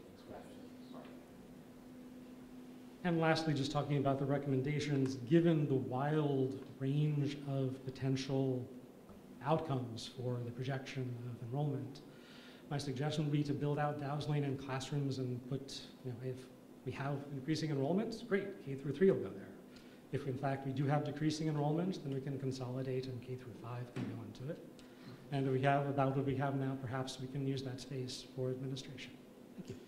You bring up a couple things, but I want to point a couple things out to you. When you get home and look at the enrollment projection, libraries are critical. In fact, we already explained how the state of New York requires. I know that the state of New York requires it, but there's no significant statistical correlation between the two numbers. With human behavior, you're not always going to get a statistical relationship. There's not in the school business when it comes to libraries turning into pupils. But when you go home, look at the enrollment, because you don't have dropouts. You don't have dropouts. Please. Just remember, when they ask their questions, they're actually addressing. I'm sorry. May I point out something? No, please. Okay, thank you. Sure. Connie? Oh. Thank you. I'm Please, I'd just like to also welcome you, our trustee representative here. I'm sorry we didn't do it at the outset. Oh, no, I didn't expect that. Yes, I'm Connie Kehoe, Jaffrey Park, and I am the liaison from the Board of Trustees of the Village, and I'm very pleased to be here. I did come on a more lighthearted note to introduce something to you, but that lighthearted information does connect to your discussion of demographics in a way, so I will make this quick. The board, our board, the village board, has been anxious to increase visitations and tourism into this area. We look at all the articles about people from Brooklyn wanting to come up here, and you probably heard the Times call this hipsterbia. So with that in mind, and with a grant that we worked with Hastings and Dobbs Ferry, we've worked hard to create a weekend to attract visitors to Irvington. That is this weekend. So I think it just dovetails interestingly with your discussion about where do people come from and what the trends are. And certainly we were actually at Grand Central for a day handing out the flyers, which I'll give to you all, because I meant to discuss this in the sense of those of you who are in touch with parents and families here, there are cool things going on Saturday. For instance, there's an artist who works at the Trent Building. I guess we don't call it the Trent Building anymore, the Cosmopolitan Building. He'll be up in the Main Street School parking lot, or inside if it's raining, doing woodblock prints with kids. So this is a pretty cool educational thing. And then the theater will have 2 hours of live entertainment for $3 a ticket for families, appropriate for families, live dance, live theater. So that's the kind of thing we're trying to show outsiders and also people who are here day to day. As a staycation, this is a pretty good weekend. So I was going to leave with those of you up here, I didn't bring that many, this little Discover the River Towns, and just ask that you spread the word. I've had a lot of people say to me, we didn't hear about this, we didn't hear about this. And it's because no one gets the emails from the village. They only get the school information, and they think that they will find out everything about the village, I guess, through the school, or that there is no difference. It's all, yes, it's all on the village website, and if you get the emails from the mayor, if you signed up for that, you would know about this. But I have found that a large number of parents in the district don't sign up for the village information. Those people who will be disappointed on Monday and say, nobody told us, and they may complain to you that you didn't tell them. But Connie, we will do our very best to help you. I have tried. So I'm going to leave this with you. And I did have one other quick, I just thought of something that I hope isn't a complication. I think you are all aware that the farmers market is planning to start this Wednesday. So the fact that this contract didn't go through, I hope doesn't affect that. That's next year. Yes, next year. Okay. All right. So with that, I really appreciate the time, and I look forward to seeing you guys and having a great communication level with Dr. Harrison and all. Thank you. I'm so sorry to keep you waiting. Oh, no, I made a mistake. Can I just make a quick comment? Hi. My name is Anita Marshall, and I was actually on a committee a few years ago with Dr. Kaur discussing possibilities for this building. And I think we're still missing some of the data that we were missing then, which is, namely, what income could we generate from this building if it had a different use? And I don't think anyone has addressed, what alternative uses are, or even using our spaces as resources, either for alternative instruction, for becoming centers for science programs, language programs, or weekend usage for sports teams, or some creative new thoughts about using the space that we have. And it seems like an opportunity since you're doing this. It's an excellent point. The reality is that wasn't actually part of Dr. Saversi's scope. There was always going to be additional work that we would have to Right, do. but it seems silly to look at this without the income to balance, Remember, the costs. this isn't the final decision. This was just his presentation. The decision-making process was going to extend well into the fall. There's no decisions were going to be made tonight because of the additional analysis that would be done, including looking at revenue items. Okay, I just want to make sure that that's going to be part of the presentation. Good. Thank you. John? Hi, John Dawson, 76 Hudson Avenue. Connie, just the thought when you were talking, it came into my head, maybe you can get together with Superintendent Harrison to possibly free up Dr. Harrison, some of the art teachers, and get the student artwork around to various places in the village for your thing this weekend. I mean, they always do extraordinary jobs at this time of the year. I don't know if there's anything still around. There was a conversation between one of the people working on that art with the high school art teacher. So something has happened there. And I also know that there is going to be some music that has been performed over the years. Larry Corio was going to be having it for the 100th anniversary thing. Maybe you can get that, talk to the people in charge of that to get some of that used then also. We have a music thing planned for Saturday. Very good. But we're going to do this again in October. Yes. So. Okay. Connie, thank you. Okay. The one thing that I wanted to just ask, I mean, maybe you looked at it, maybe you didn't, just a possibility that I have thought about for several years with Main Street School. And that's taking and putting the pre-K and the K at Main Street with all of the administrative offices and having 1 through 5 or 1 through 4 and 5 through 8, depending on how the enrollment shuffles out with those other grades. Was that looked at all? No, normally with the pre-K and K, it's a two-year, that would have to be very carefully looked at with regard to transitions.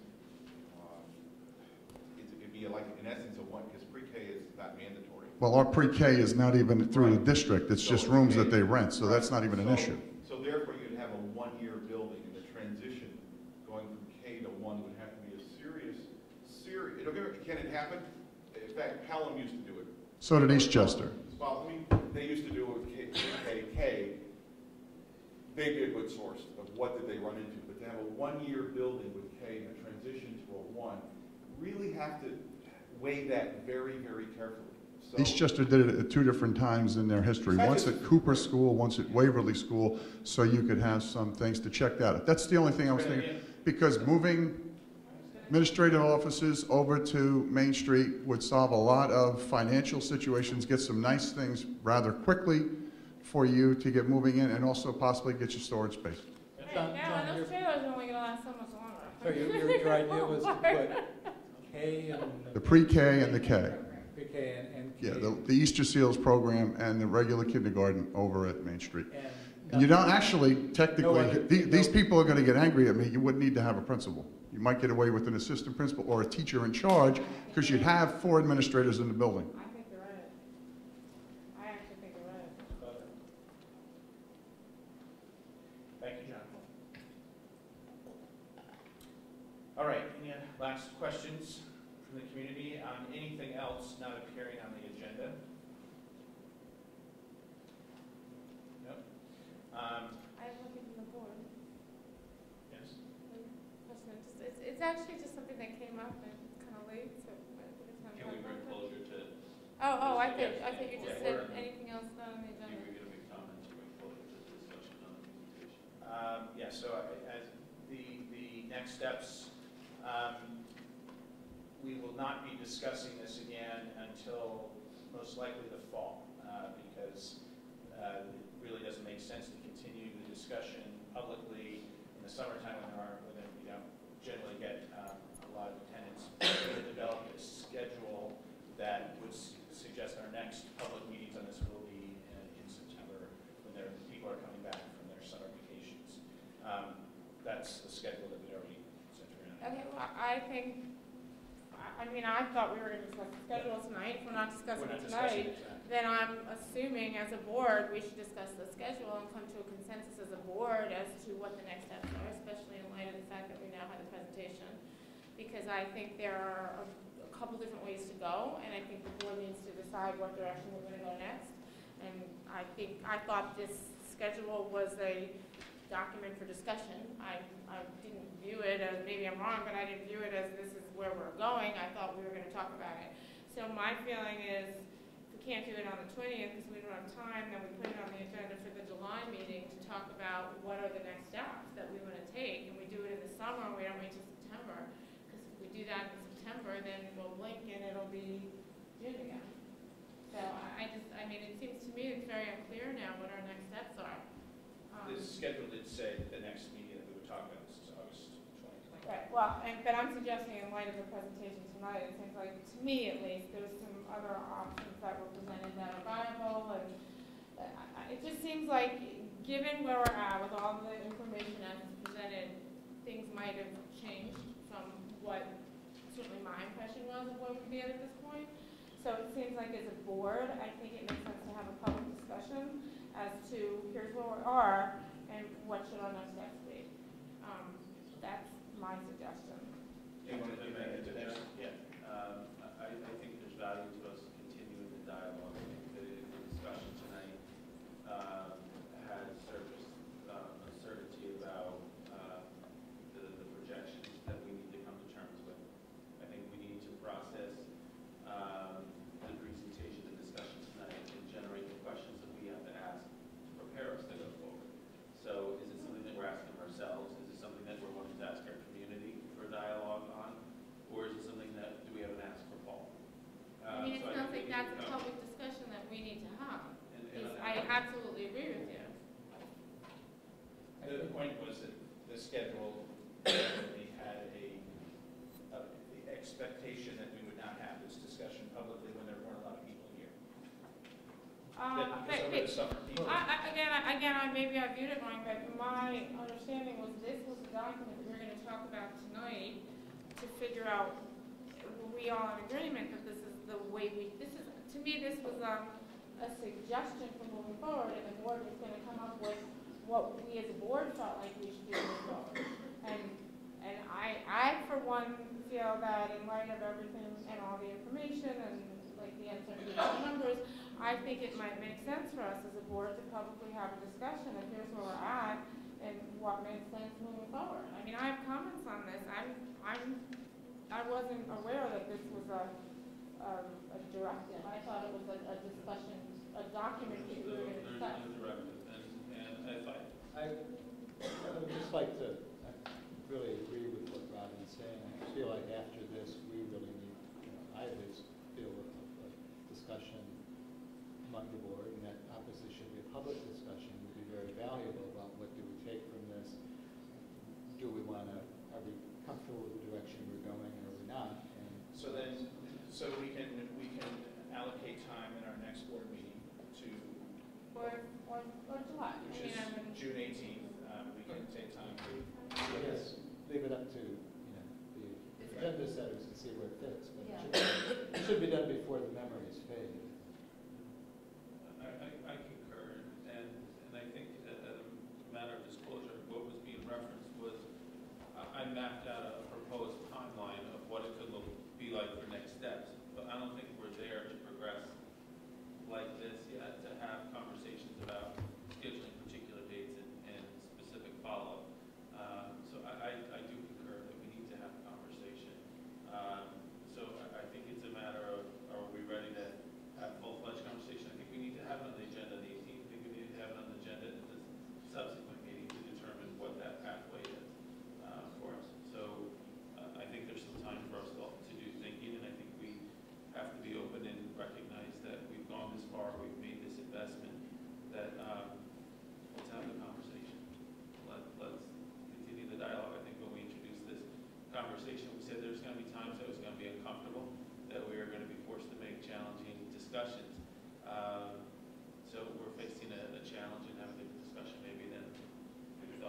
comments from the board?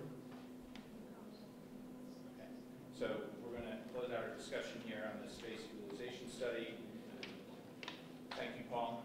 Well, thank you. If you have a roadmap, that's all this is. I would suggest that all those ideas said earlier about renting buildings, something, it really is an instructional decision. If there's anything you take from our meeting, which, by the way, some miscommunication. This, I assume, was a meeting just for talking about the study, not part of the board meeting.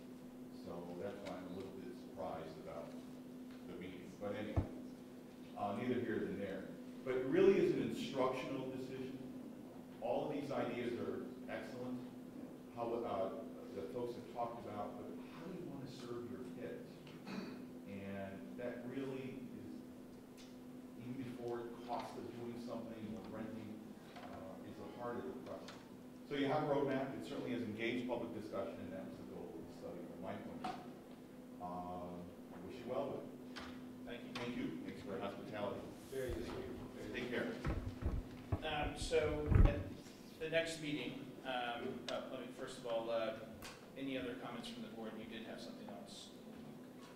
It's late, but yeah, it's I've gotten some comments from parents regarding the recent field test that was done in 5th grade, and I would be curious as to hear how that came about. You know, do we get any revenue from that? Is this a philosophical decision as a district that we have an option in? If we don't want to do it, do we have that option? And can you just We're required, so. by law? By New York State, so field tests are not optional. You are required to give them. We gave them in many grade levels. Are they optional for taking? There's no such thing as optional for taking. Kids come to school, New York State requires us to administer a field test. We do not do makeups for field tests, so if your child is absent that day, the next day we don't do a makeup. They are given all over the state, and they are given in many years at every grade level. We do know there is no preparation required. We've been giving them for years and years. This is not related to the Common Core or the APPR. We've always given field tests. We don't get reimbursed for the. There's no reimbursement in supporting it. It's generally Who no. grades the test? We give the test and we send them right back. It's a 40-minute. It's a human cost of time. Doesn't sound like we have a lot of flexibility. And the purposes of these are for the state to develop their testing methods, is that correct? Well, the outside company who. No, but that's why I just want to be clear on that. We have always given field tests. It's getting a little bit more play right now because of Pearson and the Common Core and the feeling that we're now doing this for an outside corporation. But the fact of the matter is New York State has always generated the state assessments through the use of field testing. Prior to 2 years ago, we were doing field testing? Always did. They were almost. In fact, they were field test questions on Regents exams for many years. They collect questions 2 ways. One is they embed them in tests, although that is fairly recent. The New York State 3 through 8 testing we have in most years administered some piece of it. And what they do is they take, and you know, English language arts, for instance, happens over 3 days. We do one piece of it. So 5th grade did writing, let's say. It's 40 minutes, the teachers administer it. In the past, we've never even made it, it's not something we ask kids to rest up for. It's not something that we prepare for. We don't score it, we give it, we send it back, and it helps in the development of future tests. If you believe we should do that or not is a different question, but we are required to administer those tests. Do we know how they select the schools? All schools participate. Every school participates. It's not like coming up off in the lottery. No, we've always, we've done it every year. Yeah, We were in field test last year, we were in field test the year before, we've always given field tests. Some years we've given field tests at every grade level. Some years they've alternated those field tests. So this year we gave field tests, we give them at the high school, we gave them at the middle school, we gave them at the elementary schools. It's all principal. All right. Any other comments from the board? Questions? No. The next meeting will be June 18th at 7:30 here. And then